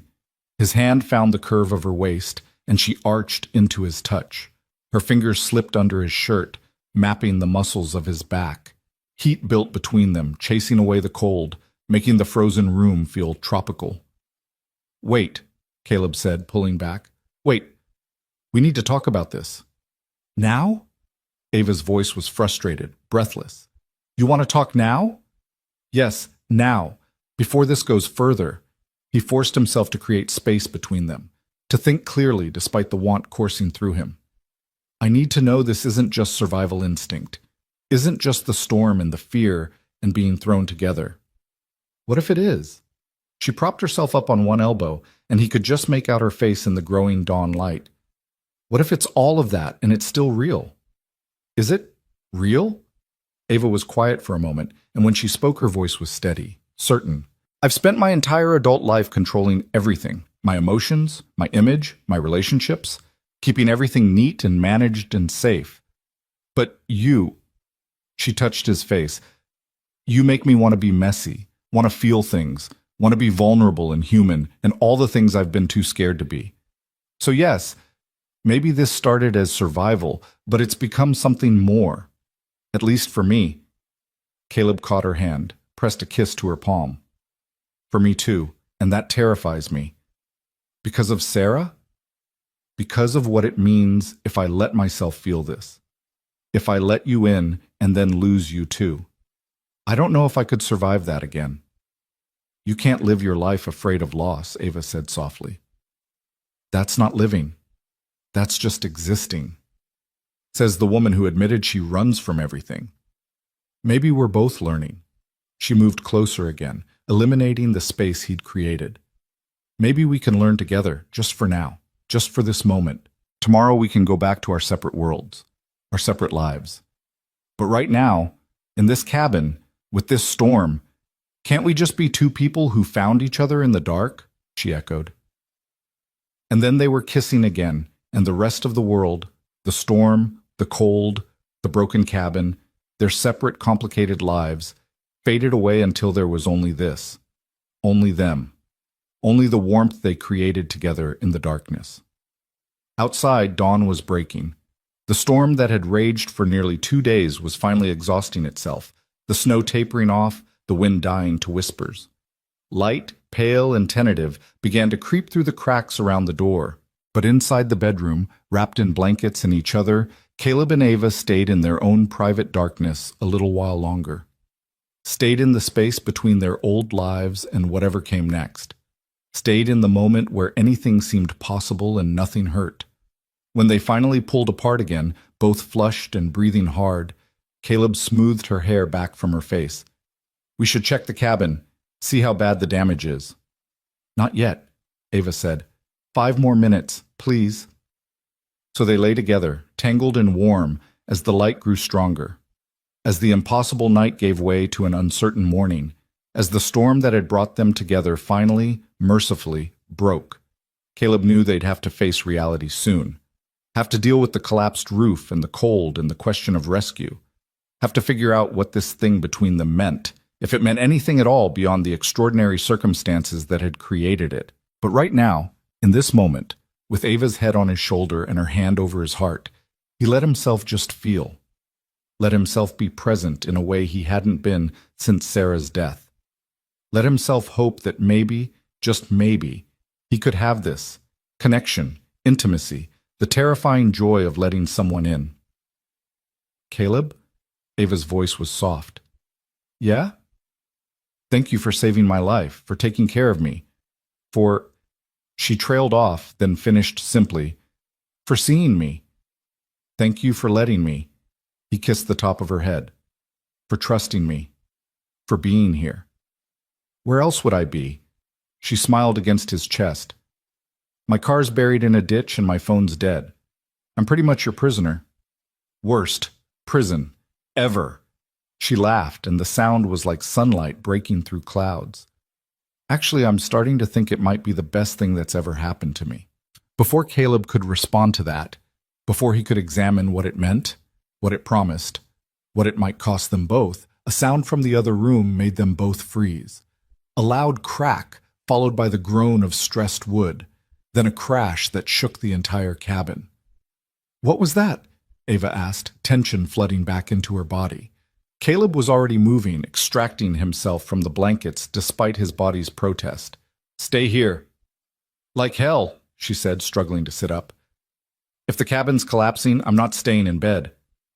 He wanted to argue, but he could see the determination in her face. This was not a woman who waited to be saved. She'd come with him, or she'd follow on her own, injured ankle or not. Fine, but stay behind me. He helped her up, wrapped a blanket around her shoulders, then slowly opened the bedroom door. The sight that greeted them made his heart sink. The rest of the living room ceiling had come down while they slept. What had been a partial collapse was now complete devastation. Snow filled the space in drifts 3 feet deep. The furniture, what he could see of it, was buried. The wood stove was visible, but the chimney pipe had been torn away.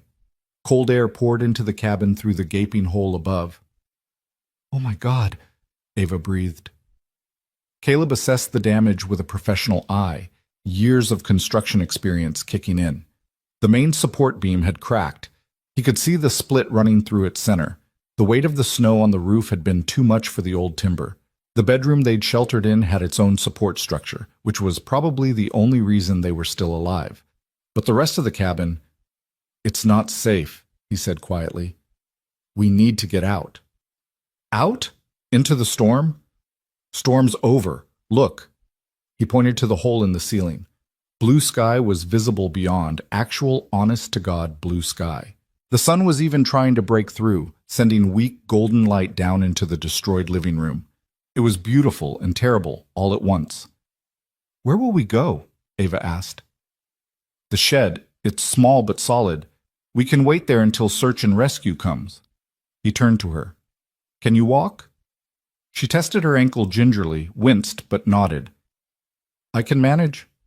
They gathered what they could. Blankets, the remaining food, the first aid kit, bottles of water. Caleb found his heavy coat and boots, helped Ava into Sarah's winter gear. It was too big for her, but it would keep her warm. The journey from the bedroom to the front door was treacherous. They had to climb over debris, navigate around snowdrifts, avoid sections where the floor felt unstable. Caleb went first, testing each step, then helping Ava across. Her face was tight with pain, but she didn't complain, didn't ask to stop. When they finally pushed open the front door, the cold hit them like a wall. But it was a different cold than the storm, crisp and clean instead of vicious. The wind was nothing more than a gentle breeze. Snow blanketed everything in pristine white, smoothing out the world, making it look peaceful. Caleb helped Ava down the steps, supporting most of her weight.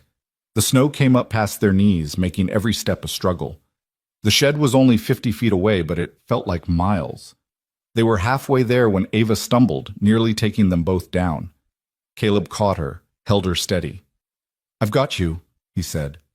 I know, she replied. And the trust in her voice, the absolute certainty, made something in his chest expand painfully.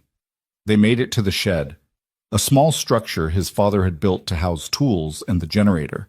Caleb kicked the door open and helped Ava inside. It was cramped and smelled of gasoline and motor oil, but it was intact, protected. He settled Ava on an upturned crate, wrapped her in blankets, then went back out to assess their situation.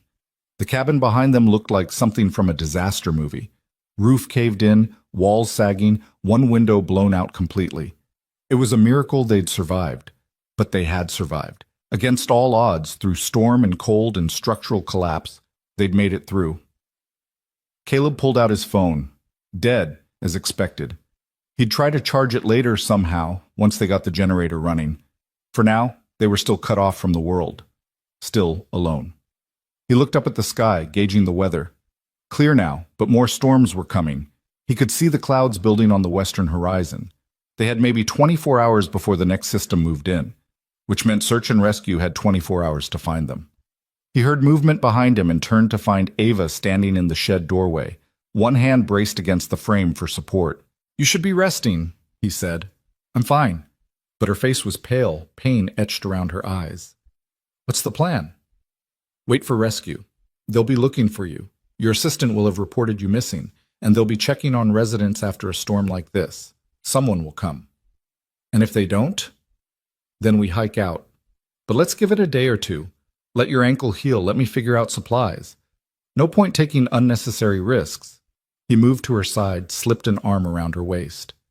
"Come on, back inside. You need to stay warm." She let him guide her back to the crate, but she didn't sit. Instead, she turned to face him, her hands coming up to rest on his chest. "Caleb," she said quietly, "about what happened in there. Between us."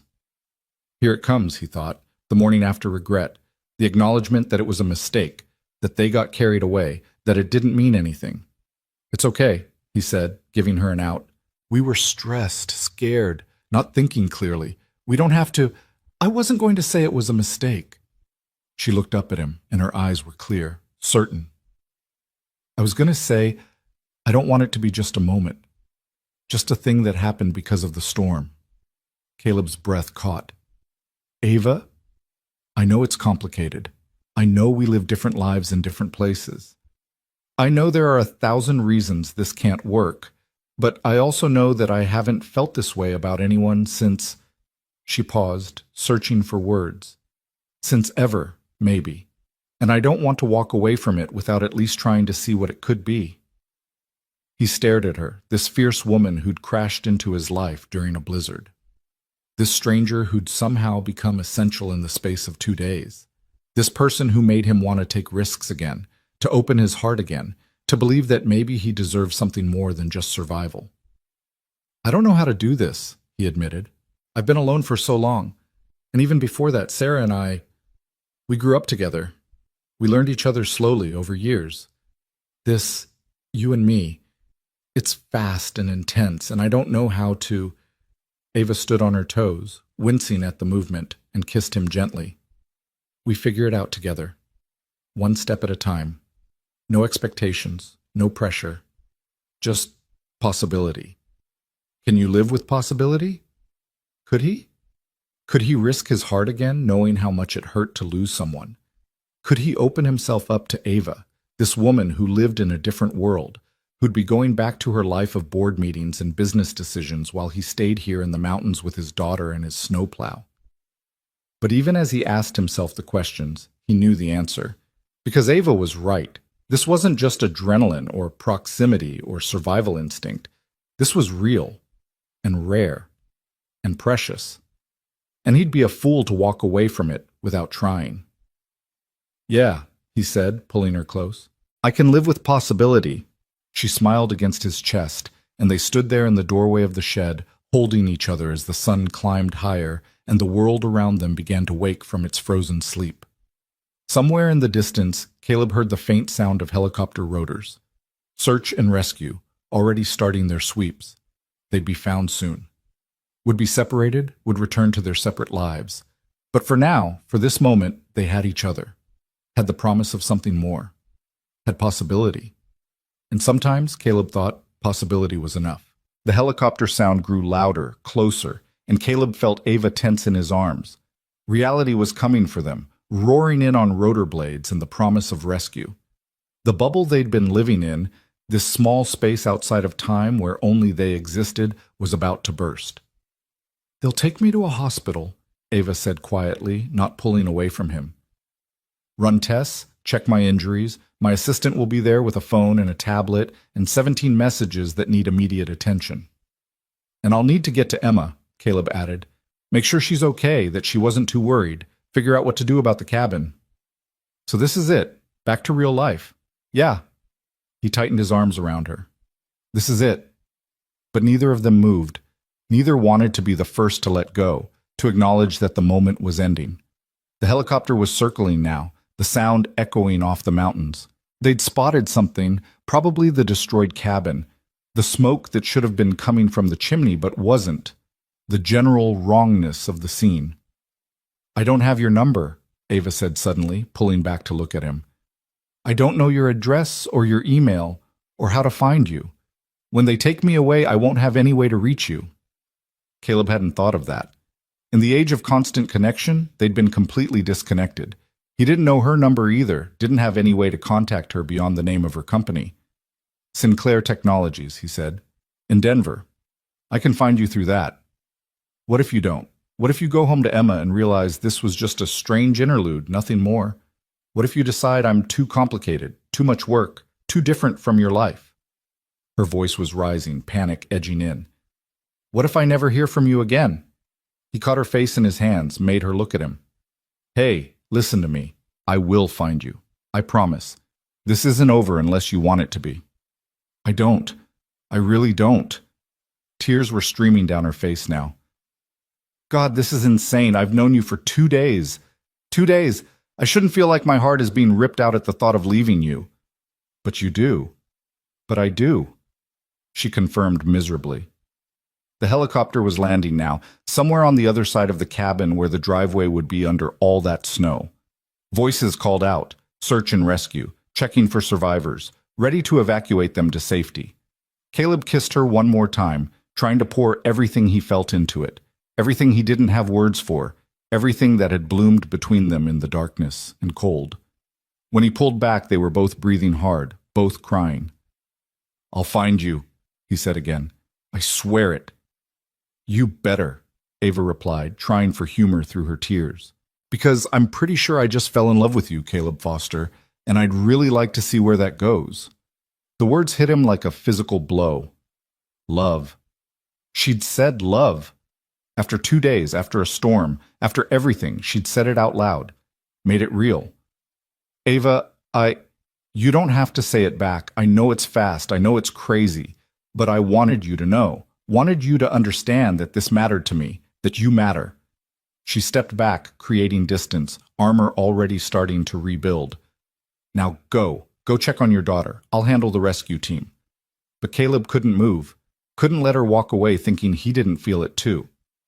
I love you too, he said, the words rushing out. I don't know how or why or what we do about it, but I love you too. Her smile was brilliant, transforming her face. Then we'll figure it out, together. Together, he agreed. The voices were getting closer, calling out for survivors. Caleb grabbed Ava's hand and they made their way around the cabin toward the sound. The snow was easier to navigate now. They'd packed it down on their journey to the shed, but Ava still struggled. He supported her weight, moving slowly, carefully. They rounded the corner to find 3 rescue personnel in bright orange gear heading toward them. The lead, a woman with kind eyes and efficient movements, immediately focused on Ava. Ma'am, are you injured? Can you walk? Sprained ankle, possible concussion, some bruising, Ava rattled off clinically. I can walk with assistance. We'll take you to Summit Medical Center, get you checked out properly. The woman turned to Caleb. Sir, are you hurt? I'm fine, nothing serious, he gestured at the destroyed cabin. But I'll need to secure the property, contact insurance. Can you give me a few hours before extraction?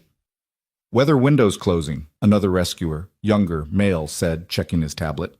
Another storm system moving in. If you don't come now, you might be stuck for another few days. Caleb looked at the cabin, at the years of memories buried under snow and broken timber. Looked at his father's photographs that might be destroyed, at Sarah's things that he'd never been able to sort through. Then he looked at Ava, who was being loaded onto a stretcher despite her protests. I'll take my chances, he said. I need to take care of this. Caleb, no, Ava called out.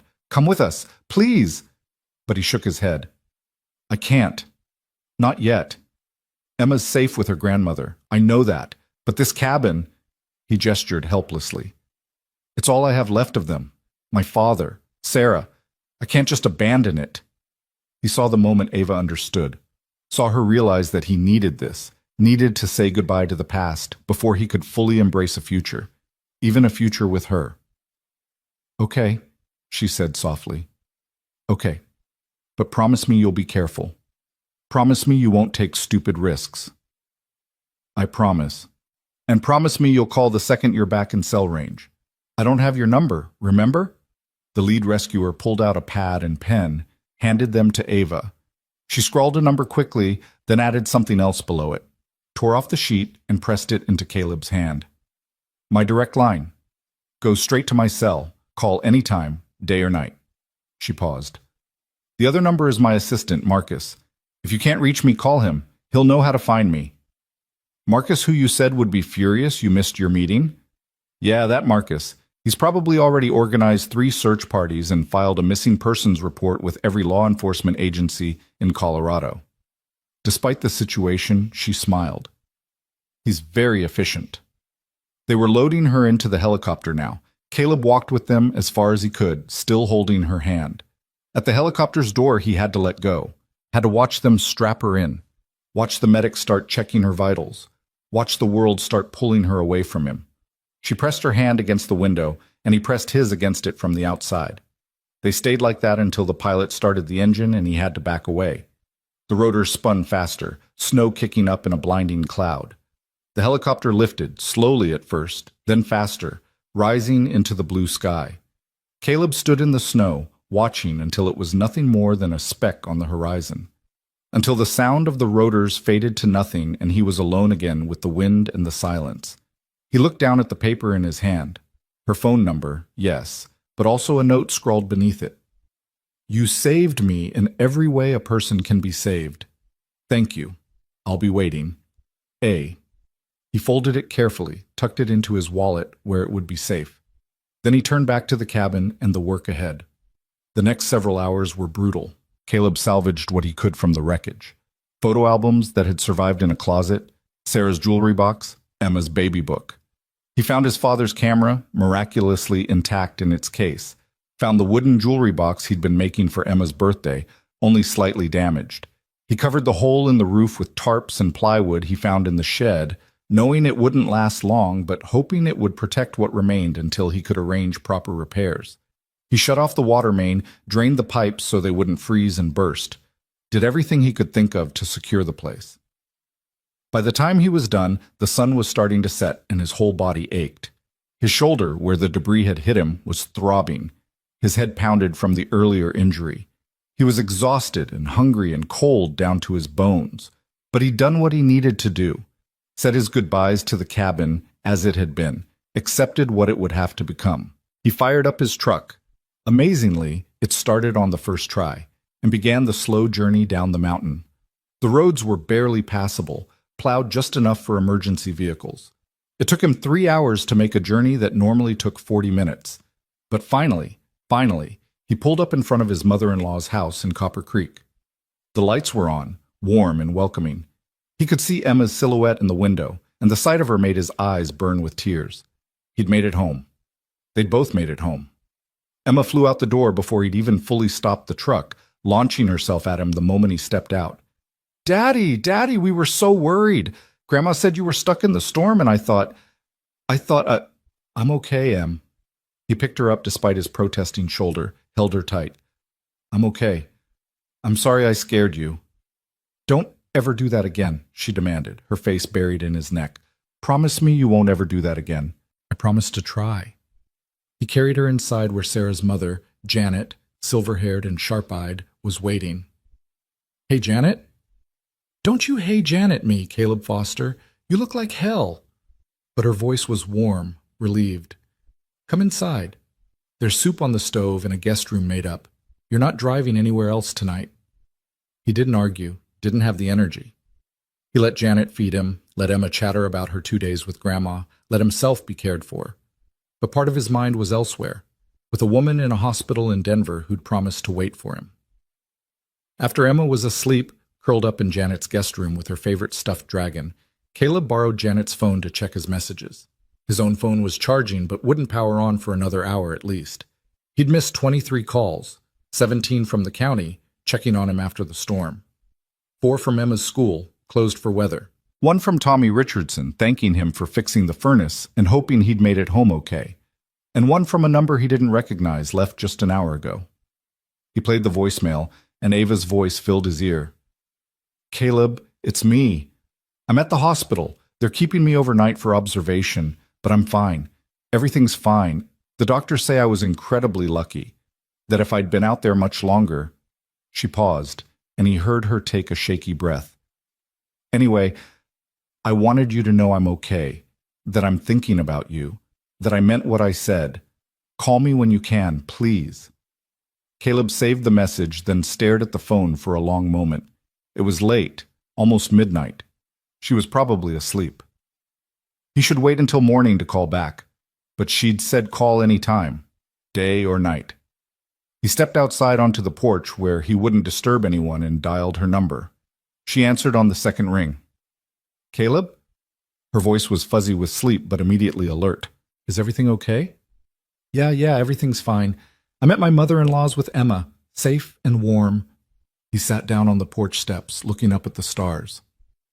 I needed to hear your voice. I'm glad you called. I was lying here thinking about you, about the cabin, about everything that happened." A rustling sound like she was sitting up in bed. "How bad is the damage?" "Bad enough. It'll take major reconstruction, months of work probably, but the important stuff, the photos, the memories, I got most of it out." "And how are you, really? Tired, sore, missing you?" The admission came easily, naturally. "That's crazy, right? Missing someone I just met?" "If it's crazy, then we're both crazy." Her voice softened. "I miss you too. This hospital bed is cold and uncomfortable, and all I can think about is being back in that bedroom with you, under all those blankets." Caleb smiled. "The bedroom that was about 30 degrees and we were basically hypothermic? But we were together, and warm where it counted." She paused. "When can I see you?" "I don't know. I need to be with Emma for a few days, make sure she's okay, and I need to deal with the insurance company, figure out the cabin repairs. Maybe a week?" "A week is forever." "I know.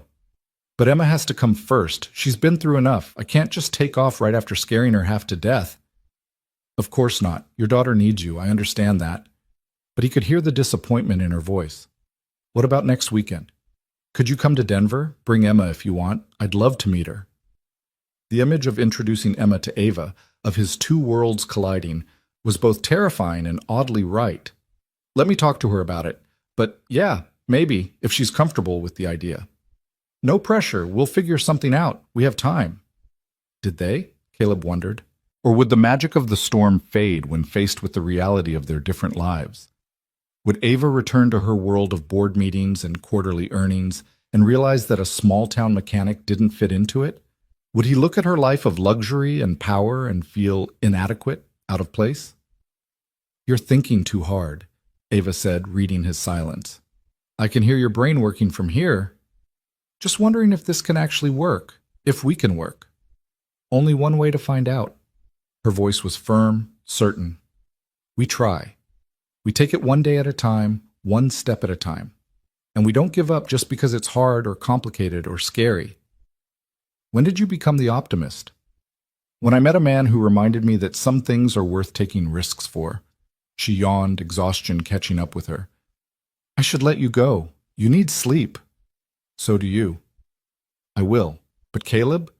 She waited until he acknowledged. "Thank you for saving me, for seeing me, for making me believe in possibility again."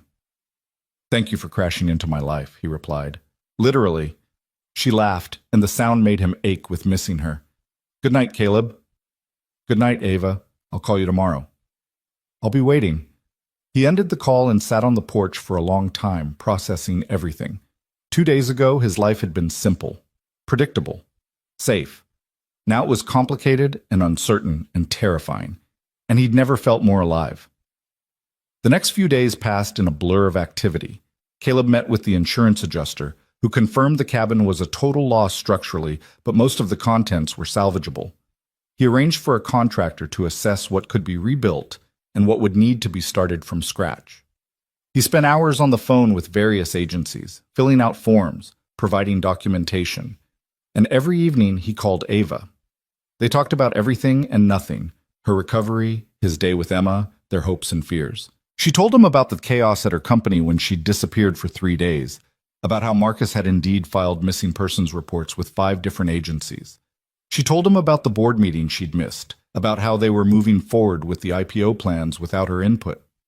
"I should care more than I do," she admitted on the 3rd night. "This is everything we worked for, everything David and I dreamed about, but all I can think about is getting back to the mountains, getting back to you. The IPO is still months away, right? You have time to figure out what you want." "I know what I want," she said simply. "The question is whether I have the courage to go after it." On the 4th day, Caleb finally talked to Emma about Ava.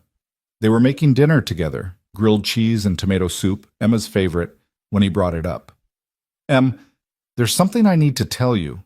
She looked up from where she was buttering bread, her expression immediately wary. "Is it bad? Did something else break in the storm?" "No, nothing like that. I met someone. During the storm. A woman." Emma's eyes went wide. "A woman? Like a girlfriend woman?" "Maybe. It's new and complicated, and I don't know what it is yet. But I wanted you to know about her."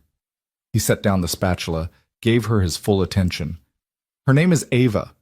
She was in a car accident, and I helped her, and we ended up stuck in the cabin together during the storm." "Is she nice?"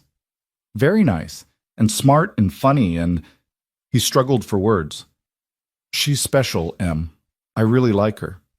Emma was quiet for a moment, processing. Then she said, "Do you love her?" The question was so direct, so Emma, that Caleb couldn't help but smile. "Yeah, kiddo, I think I do." "Does she love you?" "She says she does." "Then that's good." Emma went back to buttering bread, but Caleb could see her mind working. "Daddy? Yeah? Is it okay that you love her, even though you loved Mommy?" Caleb's heart clenched. This was the question he'd been dreading, the one he wasn't sure how to answer. "Come here, Em."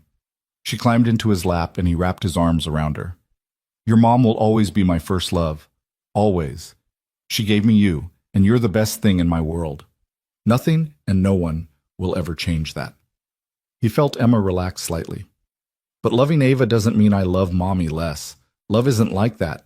It doesn't run out or get used up. The heart just gets bigger to make room. Like when I got Mr. Whiskers?" Emma referred to her cat, adopted 2 years after Sarah's death.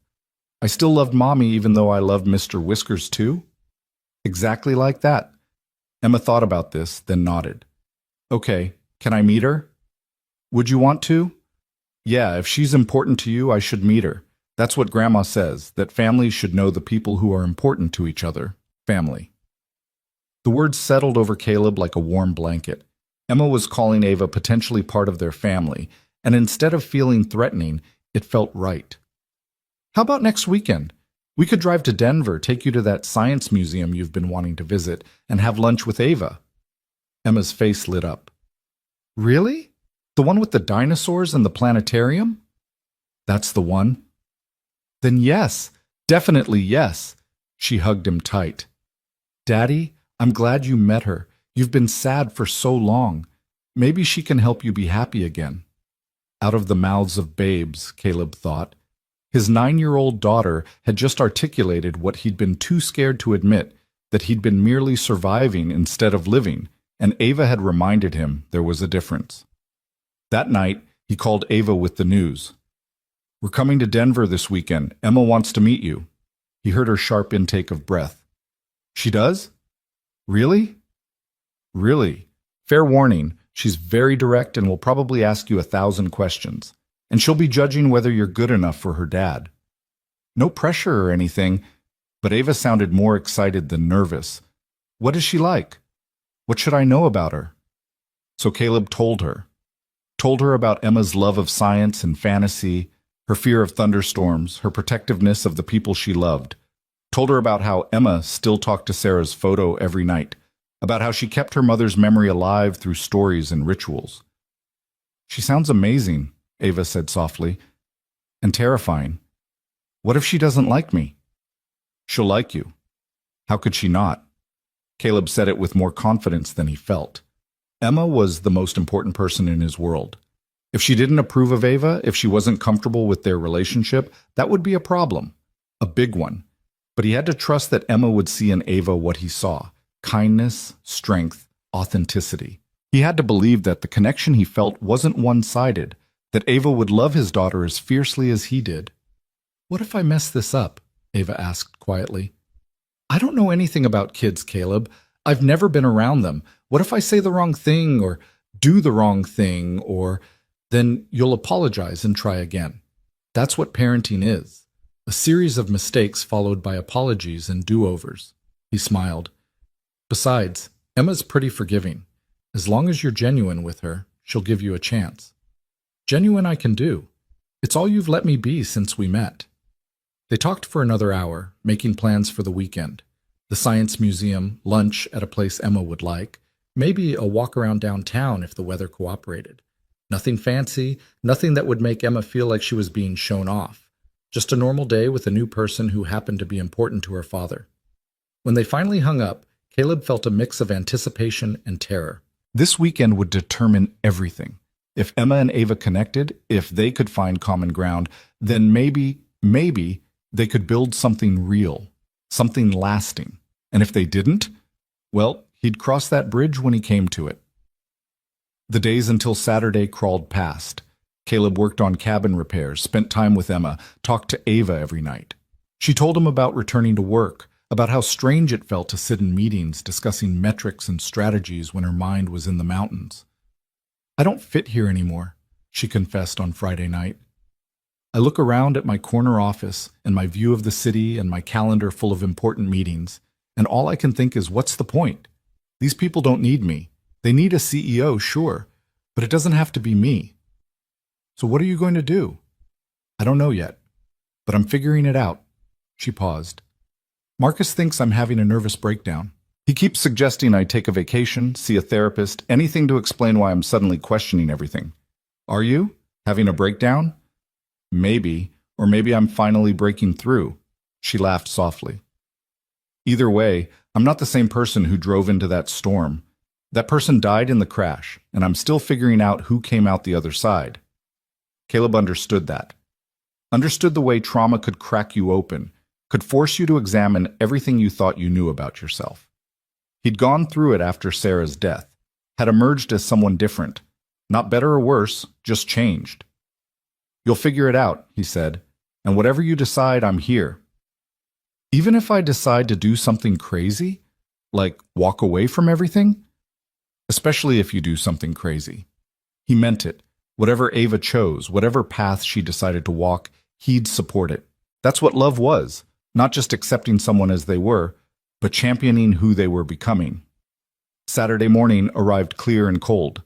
Caleb and Emma loaded into the truck early, planning to reach Denver by late morning. Emma chattered nervously the entire drive, alternating between excitement about the museum and anxiety about meeting Ava. What if she doesn't like me? Emma asked as they hit the outskirts of Denver. Impossible. You're the coolest 9-year-old on the planet. Dad. But she was smiling. What if I don't like her? Then you tell me, and we figure it out together, but give her a fair chance, okay? Don't decide before you've met her. I won't. I promise. Emma looked out the window at the city passing by. Daddy, are you scared? Terrified, he admitted. Me too. But Mommy used to say that being scared just means something matters. Caleb felt his throat tighten. Your mom was a very smart woman. They met Ava at the Denver Museum of Nature and Science. She was waiting outside the entrance, and Caleb's heart stuttered at the sight of her. She was dressed casually, jeans and a sweater, her hair loose around her shoulders, but she still looked elegant, out of place against the backdrop of families with screaming kids and school groups. Then she saw them, and her face transformed. The nervous tension melted into genuine joy, and suddenly she wasn't intimidating corporate CEO Ava Sinclair. She was just Ava, the woman who'd held his hand in the darkness and told him he was worth more than his grief. "Hi," she said as they approached. Her eyes went immediately to Emma. "You must be Emma. I've heard so much about you."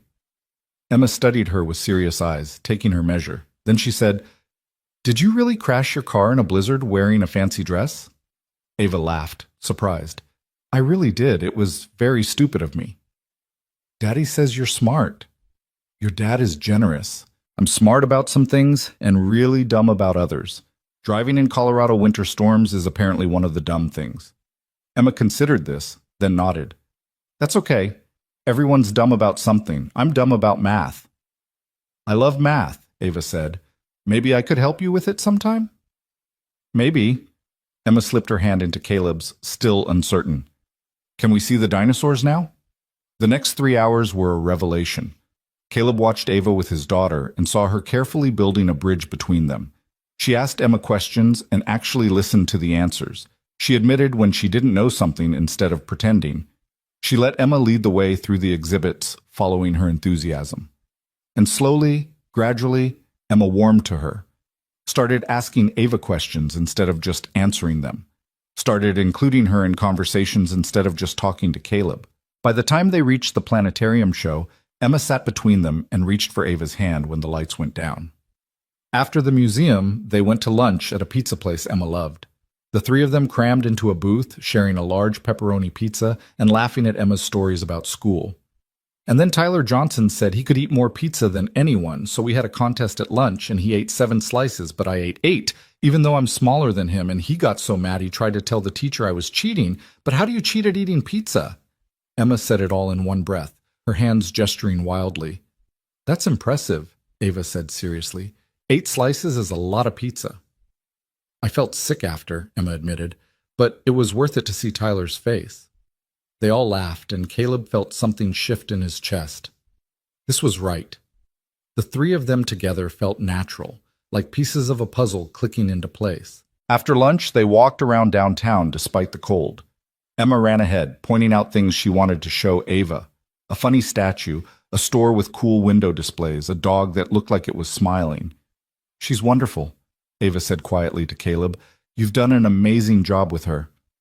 "She's done most of the work herself. She's been teaching me how to be a parent since the day she was born." "She talks about Sarah a lot." "Yeah, I encourage it. I don't want her to forget her mother, and talking about her keeps the memories alive." Ava was quiet for a moment, then said, "I'd like to hear about Sarah too. Not just the sad parts, the happy parts, the parts that made you love her." Caleb looked at her in surprise. Most people avoided talking about Sarah, uncomfortable with death, unsure how to navigate his grief.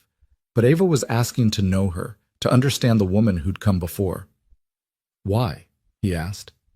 "Because she's part of who you are, part of what made you into the man I love. I want to understand all of you, Caleb, even the parts that hurt."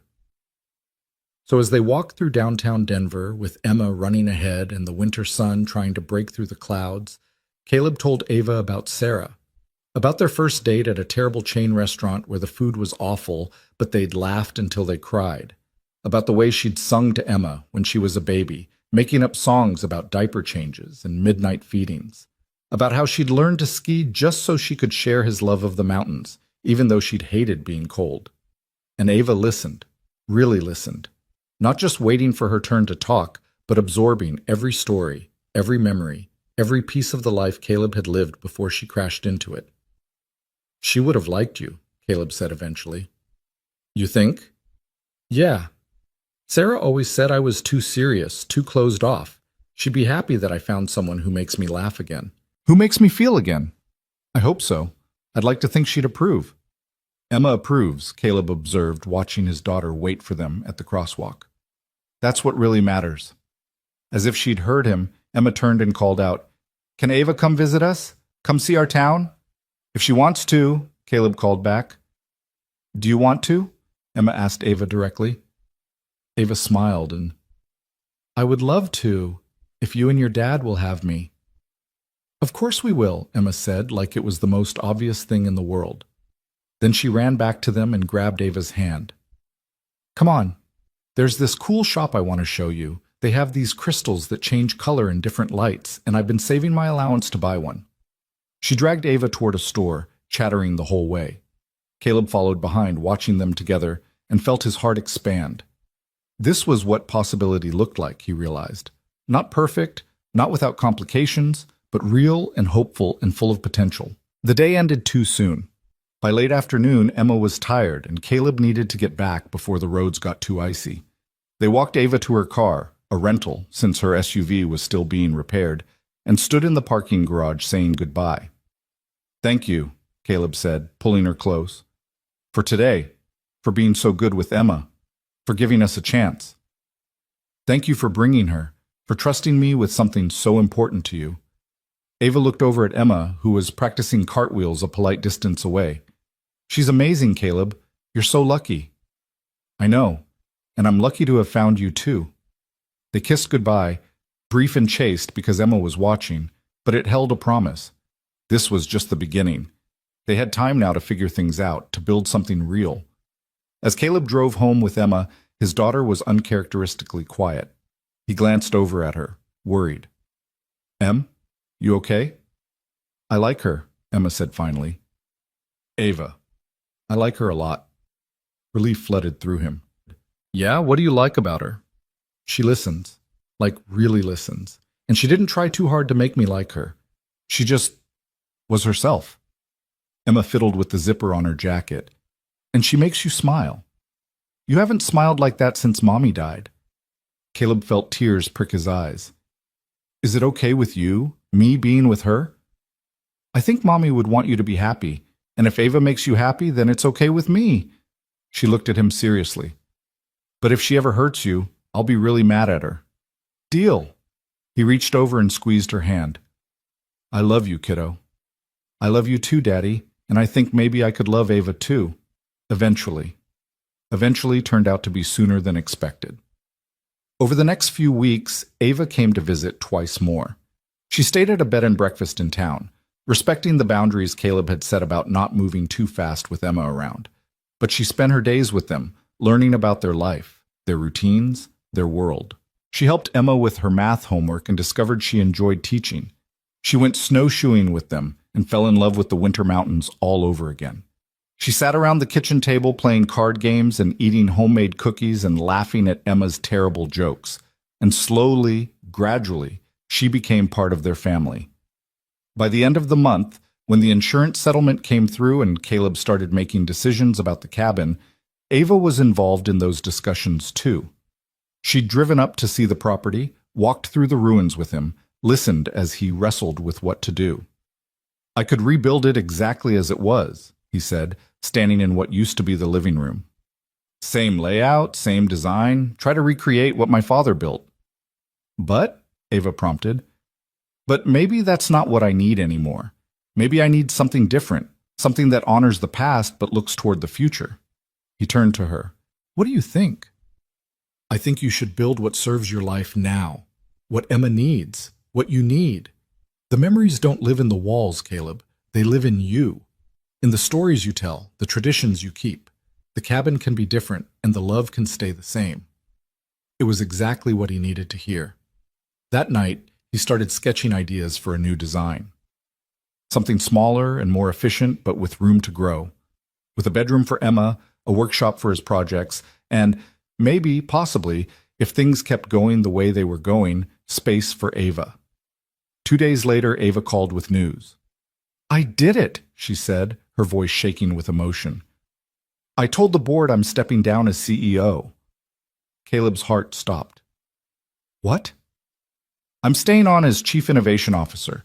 Still involved, still contributing, but someone else can run the day-to-day. Someone who actually wants to be in board meetings and deal with investors. I'm going to focus on the work I love, developing new technology, mentoring young engineers, the stuff that actually matters to me." "Ava, that's... wow. How do you feel?" "Terrified, excited, free." She laughed. "And I'm looking at property in Copper Creek. I think it's time I had a place in the mountains." "You're moving here?" "Not full-time. I'll still need to be in Denver for work sometimes. But yes, I want to be where you are, Caleb, where Emma is. I want to build a life that includes you both. Caleb couldn't speak, couldn't process what she was saying. She was upending her entire life for him, for them. It was everything he wanted and more terrifying than he could have imagined. Say something, Ava said nervously. Please say something. Come over, Caleb managed. Right now, I need to see you. She arrived an hour later, and the moment she stepped out of her car, Caleb pulled her into his arms. Are you sure? He asked. Are you absolutely sure this is what you want? I've never been more sure of anything, she replied. I love you, Caleb Foster. I love Emma. I love the life we could build together. And I'm done running from what I want. He kissed her then, right there in Janet's driveway, pouring 4 years of grief and loneliness and fear into it. And when they finally broke apart, both breathing hard, he said the words he'd been too scared to say before. Move in with me. Not right away. We'll take it slow for Emma's sake. But eventually. Help me rebuild the cabin into something new. Something ours. Ava's eyes filled with tears. Yes. God, yes. And there, in the cold Colorado winter, with snow beginning to fall and the promise of another storm on the horizon, Caleb Foster finally let himself believe in the future again. 3 months later, spring began its tentative arrival in the Colorado Rockies. The snow that had buried everything during the blizzard melted in patches, revealing brown grass and the promise of green underneath. The cabin reconstruction was underway, the sound of hammers and saws filling the mountain air as contractors worked to bring Caleb's new design to life. Ava stood in what would become the kitchen, watching sunlight stream through the new windows. The space was bigger than the original, more open, with views of the mountains that took her breath away every time she looked. She'd been here almost every weekend since Caleb had asked her to help rebuild, contributing ideas, making decisions, slowly claiming space in this new life they were building together. What do you think? Caleb came up behind her, wrapping his arms around her waist. Too much light? Not enough? It's perfect. She leaned back against him, feeling the solid warmth of his body. Everything about this place is perfect. Not everything. The master bedroom still needs work, and the deck railing is giving the contractors fits. But she could hear the satisfaction in his voice. This cabin was becoming everything he'd hoped, a bridge between past and future, a home that honored what he'd lost while embracing what he'd found. Emma's voice carried from outside, where she was helping Janet plant early spring flowers in the garden beds they'd built. Grandma, do you think Ava would like purple flowers or yellow ones better? Why don't you ask her? Janet called back. Seconds later, Emma burst through the doorway, muddy and grinning. Ava, come see. We're planting flowers, and I want your opinion on colors. Ava felt her heart swell the way it did every time Emma included her, every time this fierce, brilliant child made space for her in their family. Let me grab my boots. She followed Emma outside, leaving Caleb to discuss structural details with the lead contractor. The afternoon sun was warm despite the lingering chill in the air, and the smell of damp earth filled her lungs. Janet was kneeling by a flower bed, trowel in hand, looking healthier than she had in months. The winter had been hard on her. Worry over Caleb during the storm. Worry over Emma. Worry over what this new relationship would mean for her late daughter's family. But gradually, as Janet watched Ava with Emma and Caleb, her concerns had eased. Just last week, she'd pulled Ava aside and said quietly, Sarah would have liked you, would have appreciated how you loved them. It was the greatest compliment Ava had ever received. Purple or yellow? Emma asked now, holding up 2 different seed packets. Why not both? Ava suggested. We could do purple along the edge and yellow in the middle, create a pattern. Like a sunset. Emma's face lit up. That's perfect. Grandma, can we do that? We can do whatever you want, Sweet Pea. Janet smiled at Ava over Emma's head, a look of approval and acceptance that made Ava's eyes prick with tears. They spent the next hour planting, their hands deep in soil, Emma chattering about everything and nothing. She'd grown comfortable with Ava over the past months, the initial wariness transforming into genuine affection. She still talked to Sarah's photo every night, still kept her mother's memory alive, but she'd made room for Ava too, in her own way, on her own timeline. Ava? Emma asked suddenly. Can I ask you something? Always. Are you going to marry my dad? Janet's hand stilled on the trowel. Ava felt her breath catch, unprepared for the directness of the question. We haven't talked about that, Em. But do you want to? Did she? Marriage hadn't even entered her mind in concrete terms. She'd been so focused on building this relationship day by day, on not rushing, on letting things develop naturally. But hearing Emma ask it so plainly made her examine her own heart. Yeah, she said softly. Yeah, I think I do. Someday. If your dad wants that too. Emma nodded seriously, processing this. Okay, that's good, because I think you should be part of our family for real, not just visiting. She's already part of our family, Emma, Janet said gently. She has been for a while now. A piece of paper doesn't change that. But it makes it official, like permanent.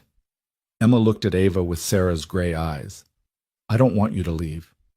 Ava set down her trowel and pulled Emma into a hug, not caring about the dirt on either of them. I'm not going anywhere, sweetheart, I promise. This is my home now. You and your dad. You're my home. She felt Emma relax against her, and when the girl pulled back, there were tears on her cheeks. Happy tears.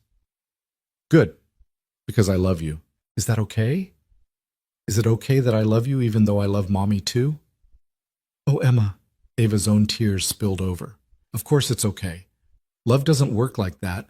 Loving me doesn't mean you love your mom any less. Your heart is big enough for both of us.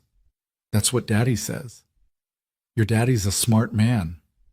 They finished planting as the sun began its descent toward the western peaks. When they were done, the flower bed looked like exactly what Emma had envisioned, a sunset captured in purple and yellow, something beautiful growing from dark earth. Caleb found them washing up at the outdoor spigot, all three of them muddy and laughing. What did I miss? Girl talk, Janet said mysteriously, shooting Ava a knowing look. Nothing for you to worry about. But Emma, unable to keep secrets, blurted out, I asked Ava if she's going to marry you, and she said she wants to someday. And I said, that's good because I want her to be permanent. Caleb's eyes went wide, darting between his daughter and Ava. What? Emma! Ava felt her face flame. You can't just Why not? It's true, isn't it?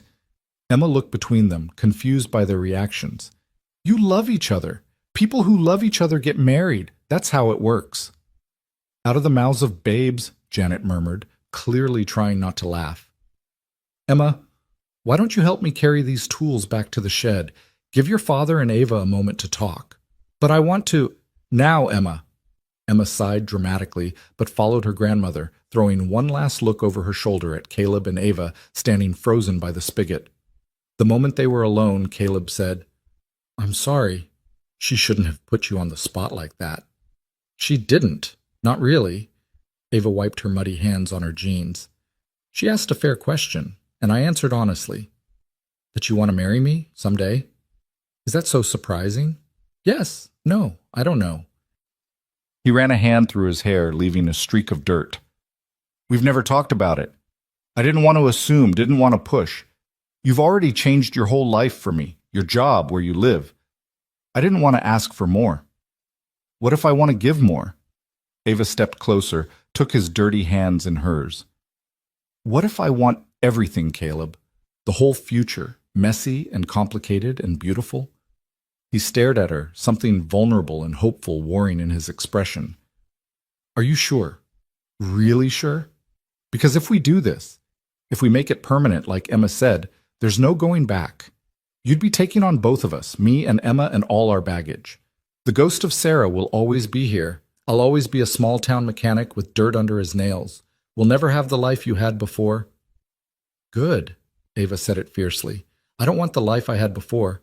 That life was empty. This, you, Emma, this cabin, these mountains, this is real. This is what matters. You make it sound simple. It is simple. I love you.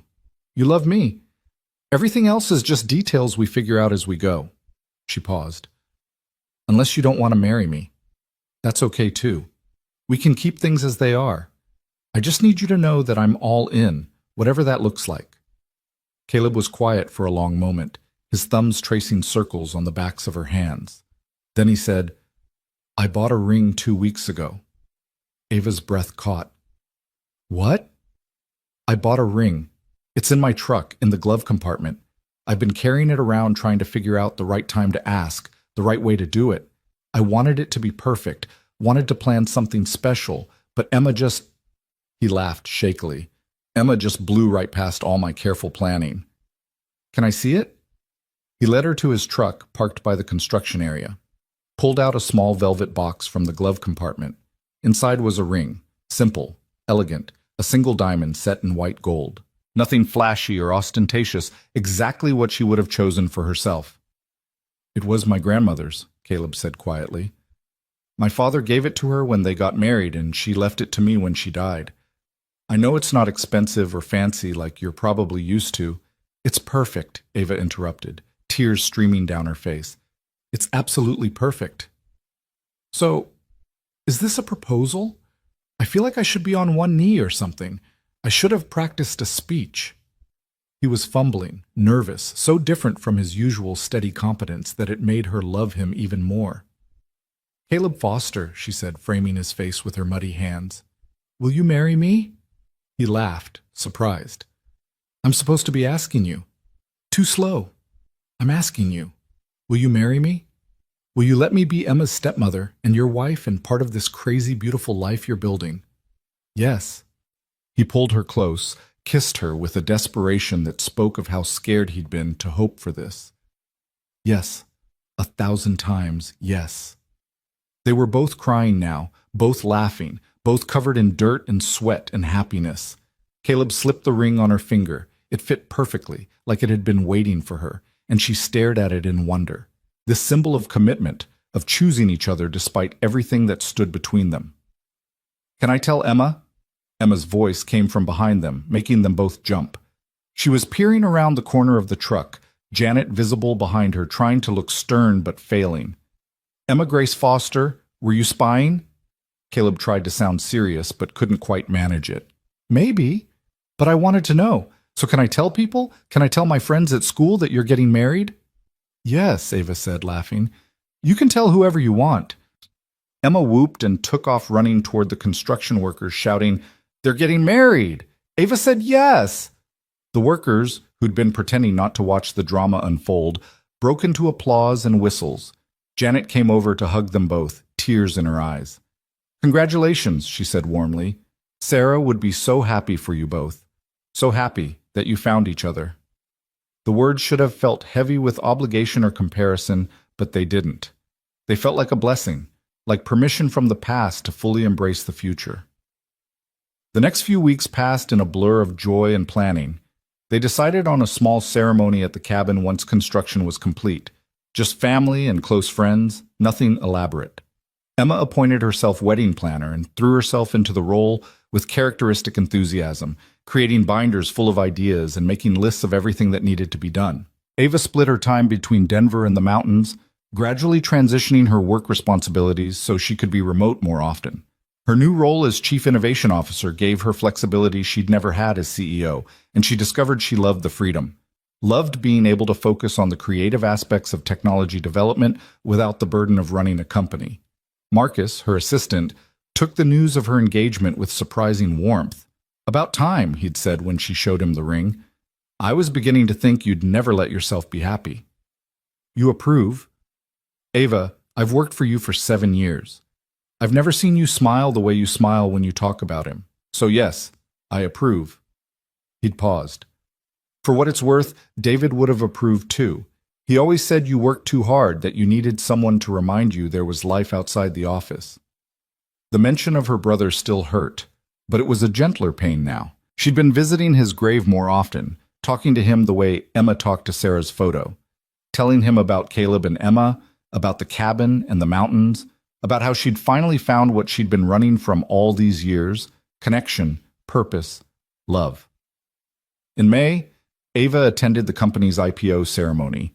She stood on the floor of the New York Stock Exchange and watched Sinclair Technologies become a public company, watched the stock price climb, watched investors celebrate. It should have been the culmination of everything she and David had worked for. Instead, it felt distant, like watching someone else's triumph. The real victory was what came after. She donated a significant portion of her shares to establish the David Sinclair Innovation Fund, providing grants for young engineers and entrepreneurs. She set up college funds for Emma and Caleb. She paid off the mortgage on Janet's house. And then she walked away from the celebration, caught a flight back to Denver, and drove straight to the mountains. She arrived after midnight, exhausted from travel. The cabin was dark except for a single light Caleb had left on for her. She let herself in quietly, not wanting to wake anyone. But Caleb was waiting up in the kitchen, a mug of tea going cold on the table. He stood when he saw her, and she walked straight into his arms. "How was it?" he asked, holding her tight. Surreal, like it happened to someone else. She breathed him in, sawdust and soap and home. "I'm glad it's done.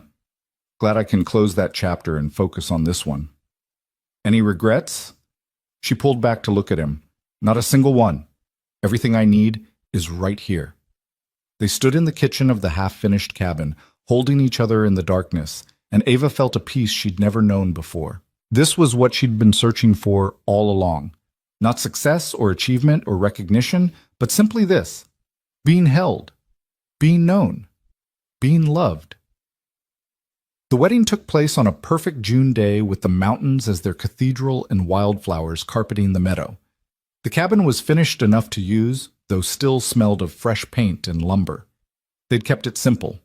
30 guests, all people who mattered. Emma stood as Ava's maid of honor, solemn and beautiful in a purple dress that matched the flowers they'd planted together.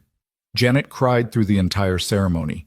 Even some of the construction workers showed up, these men who'd become invested in the love story they'd watched unfold. Caleb's father's best friend, a retired search and rescue captain who'd known him since childhood, officiated. He spoke about how Caleb's father had believed everyone deserved to get home, and how Caleb had inherited that same commitment to helping people find their way. "But sometimes," the captain said, looking between Caleb and Ava, "sometimes home isn't a place. Sometimes it's a person." And these two found home in each other in the middle of the worst storm these mountains have seen in years. If that's not fate, I don't know what is. They exchanged vows they'd written themselves.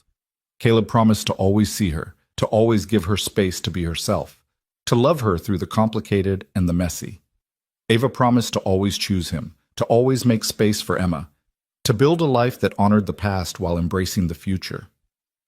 When they kissed, Emma cheered loudest of all. The reception was held in the new great room, with music from a local bluegrass band and food from every restaurant in Copper Creek. It was loud and joyful, and nothing like the elegant corporate events Ava used to attend. It was perfect. Late in the evening, as the party wound down and guests began to leave, Emma found Ava standing on the new deck watching the sunset paint the mountains gold and purple. "Hey," Emma said, slipping her hand into Ava's. "Can I call you Mom now, or is that weird?" Ava's throat closed with emotion. "You can call me whatever you're comfortable with, sweetheart. Mom, Ava, whatever feels right." "I think Mom feels right. But maybe Mom Ava? So it's different from my first mom?" Emma looked up at her uncertainly. "I don't want to forget her. I don't want to replace her."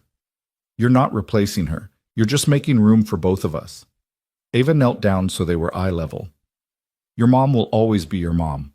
Nothing changes that. I'm just additional, bonus mom." Emma giggled at that. "Bonus mom. I like it." She threw her arms around Ava's neck. "I love you, bonus mom." "I love you too, Emma. So much." Caleb found them like that, locked in a hug on the deck, and joined them. The three of them stood together watching the light fade from the sky, wrapped in each other and the promise of all the days to come.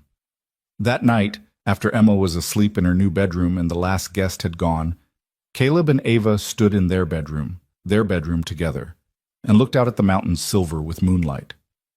"Do you ever think about the storm?" Ava asked. "About how we met?" "Every day." Caleb pulled her close, his hands settling at her waist. "I think about finding you in that car. Think about how close I came to driving past, to not stopping. One different decision, and none of this would exist." "Fate," Ava said. "The captain was right. It was fate." "Maybe. Or maybe it was choice. Maybe the universe gave us an opportunity and we chose to take it. chose to trust each other, to take risks, to believe in possibility. He turned her to face him. I choose you, Ava Foster. Every day for the rest of my life, I choose you. And I choose you. Choose this life, this family, this home we're building together. She kissed him softly. Thank you for saving me, for showing me what life could be. You saved me too, Caleb said. You saved me from just surviving, taught me how to live again. They made love that night in their new bedroom, in the cabin rebuilt from ruins, under the watchful eye of the mountains that had brought them together. And afterward, tangled in sheets and each other, Ava felt something she'd never quite managed before. Absolute contentment. Absolute certainty that she was exactly where she belonged. The months that followed were filled with the ordinary magic of building a life together. Ava set up a home office in the cabin where she could work remotely, going into Denver once or twice a week for meetings. She discovered she loved the rhythm of mountain life, the slower pace, the connection to seasons and weather, the community of people who looked out for each other. She became involved in Emma's school, joining the PTA and helping with science fair projects. She learned to ski properly, not just survive the slopes, and discovered a passion for it. She started hiking with Caleb on weekends, learning the trails he'd grown up on, seeing the mountains through his eyes. And slowly, gradually, she let go of the person she'd been before. CEO Ava, with her armor and her ambition and her need to control everything, faded away. In her place emerged someone softer, but no less strong, someone who knew her worth wasn't measured in quarterly earnings or market share, but in moments. Emma's laugh, Caleb's smile, the satisfaction of a day well lived.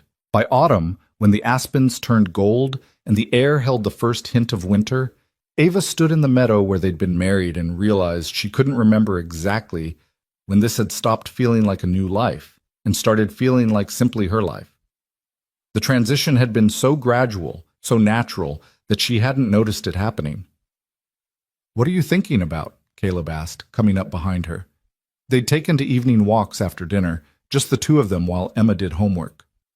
How much has changed in a year? How different everything is from what I planned.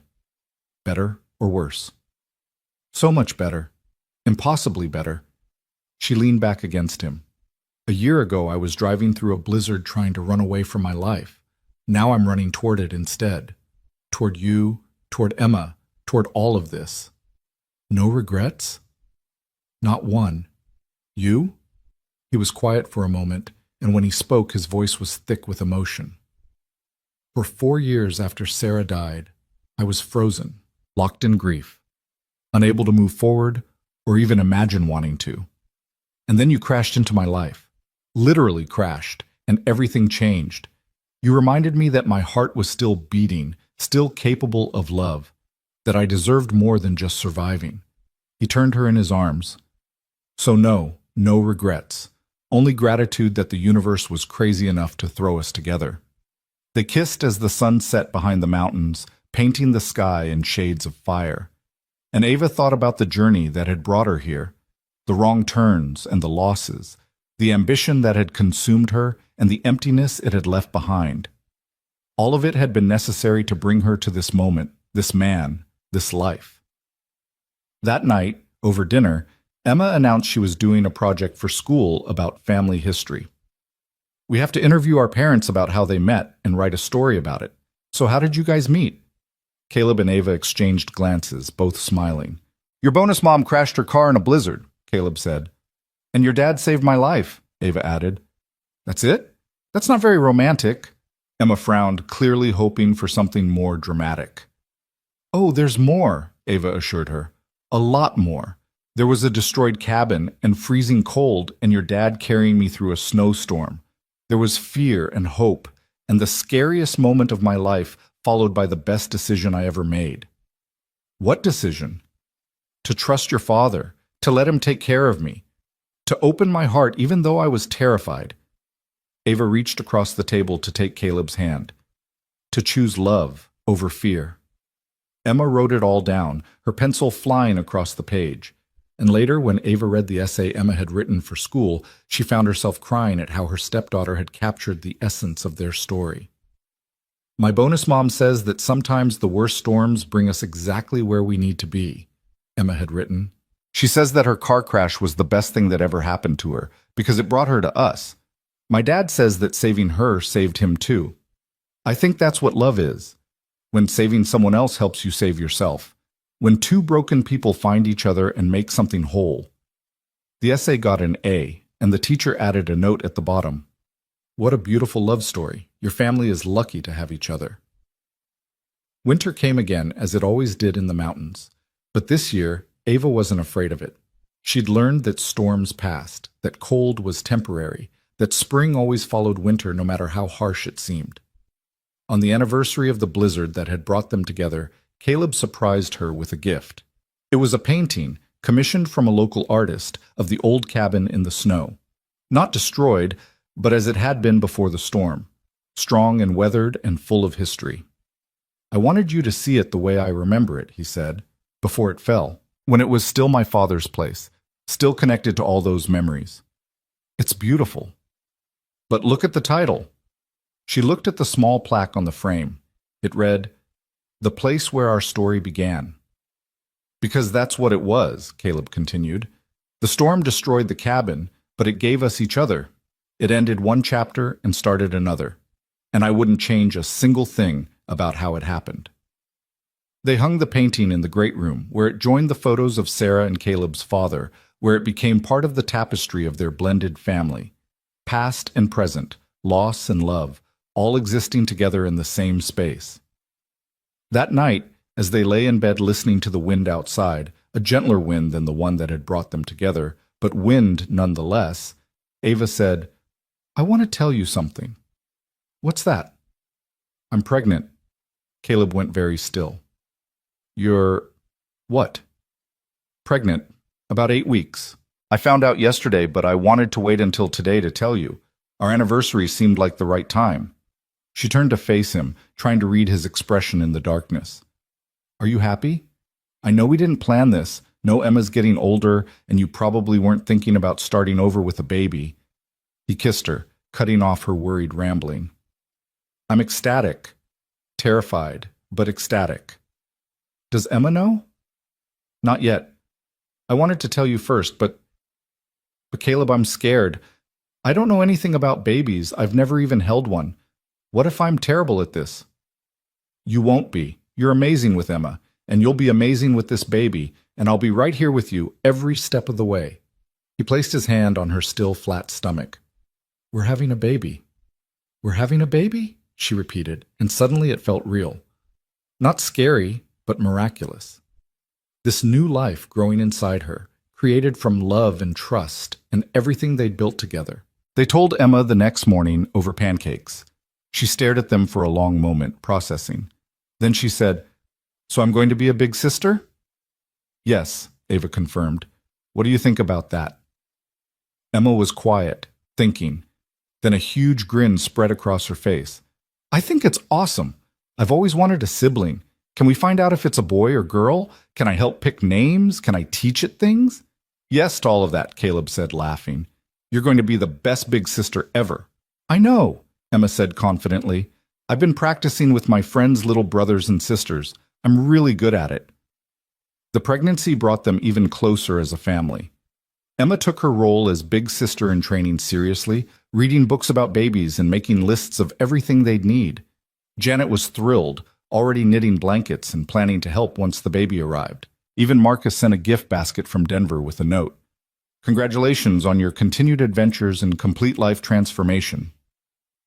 Ava worked from home more as her pregnancy progressed, grateful for the flexibility her new role provided. She video conferenced into meetings, managed projects remotely, and discovered she could be just as effective, maybe more effective, without being physically present in an office every day. She also spent more time with the community in Copper Creek, these people who'd welcomed her without question despite her outsider status. She joined a book club with other mothers, went to town council meetings with Caleb, volunteered at Emma's school.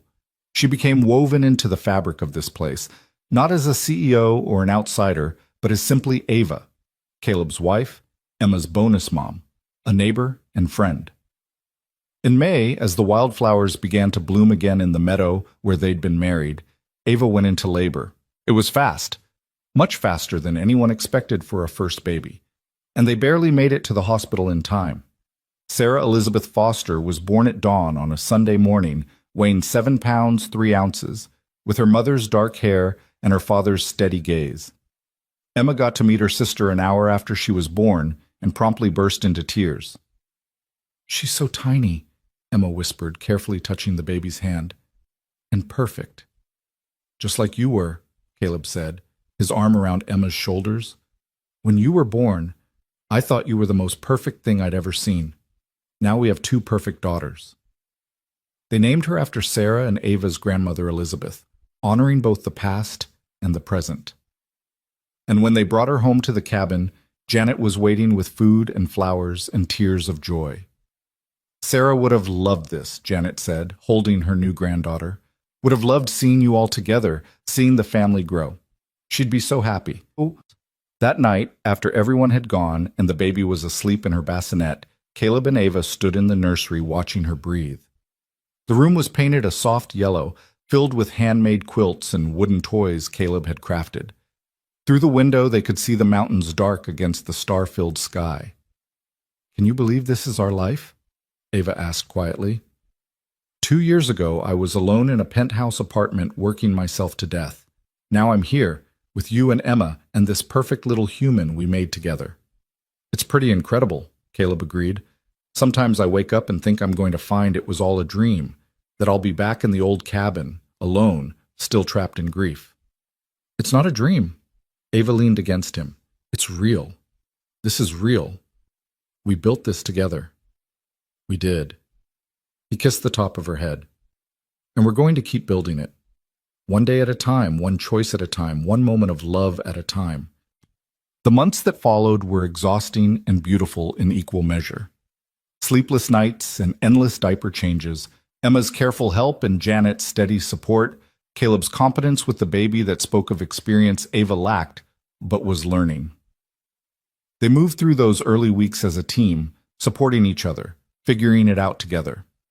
By autumn, little Sarah, they'd started calling her Sally to distinguish her from her namesake, was sitting up and laughing. Emma doted on her, reading her stories and singing her songs.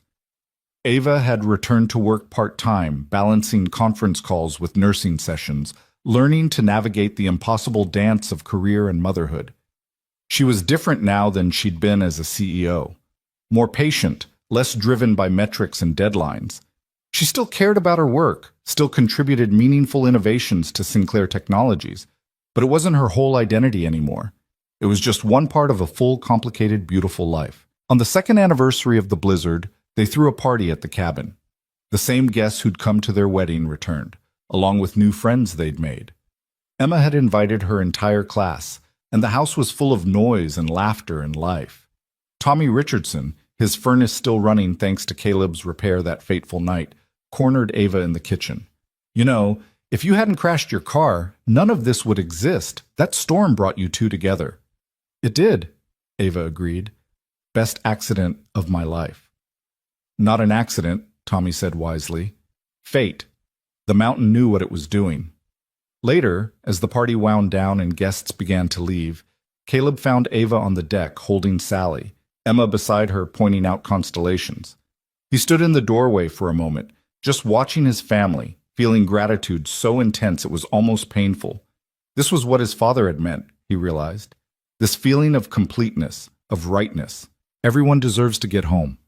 And home wasn't a building or a place. Home was this. These people, these moments, this love. "Come here, Dad," Emma called. "Come see the Big Dipper." He joined them, wrapping his arms around all 3 of his girls. Sally gurgled happily. Emma leaned against his side, and Ava turned her face up for a kiss. They stood together under the vast Colorado sky, under the stars that had witnessed their beginning and would witness all their tomorrows. "I love you," Caleb said to all of them. "My whole family, my whole heart." "We love you too," Ava replied, and Emma echoed, "Love you, Dad."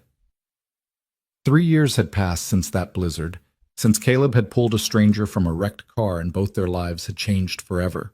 3 years of building and growing and learning to trust and love again. 3 years of proving that sometimes the worst storms bring us exactly where we need to be. The wind picked up, carrying the scent of pine and snow. Winter was coming again, as it always did in the mountains. But Caleb wasn't afraid of it anymore. None of them were. They'd weathered worse storms than anything the mountain could throw at them. They'd survived the cold and the dark and come out stronger on the other side. Because they'd learned what really mattered. Not success or achievement or control, but this: connection, family, love. The courage to open your heart even when it's been broken. The willingness to trust even when you're terrified. The choice to keep choosing each other day after day, storm after storm. Everyone deserves to get home, Caleb's father had always said. And standing there with his family under the stars, Caleb finally understood the full truth of those words. Home wasn't just a destination.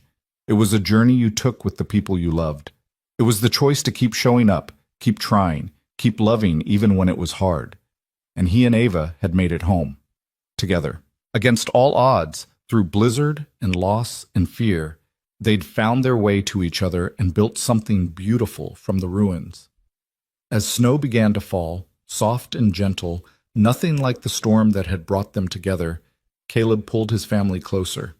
They stood together in the falling snow, safe and warm and whole, and watched the mountains embrace the winter.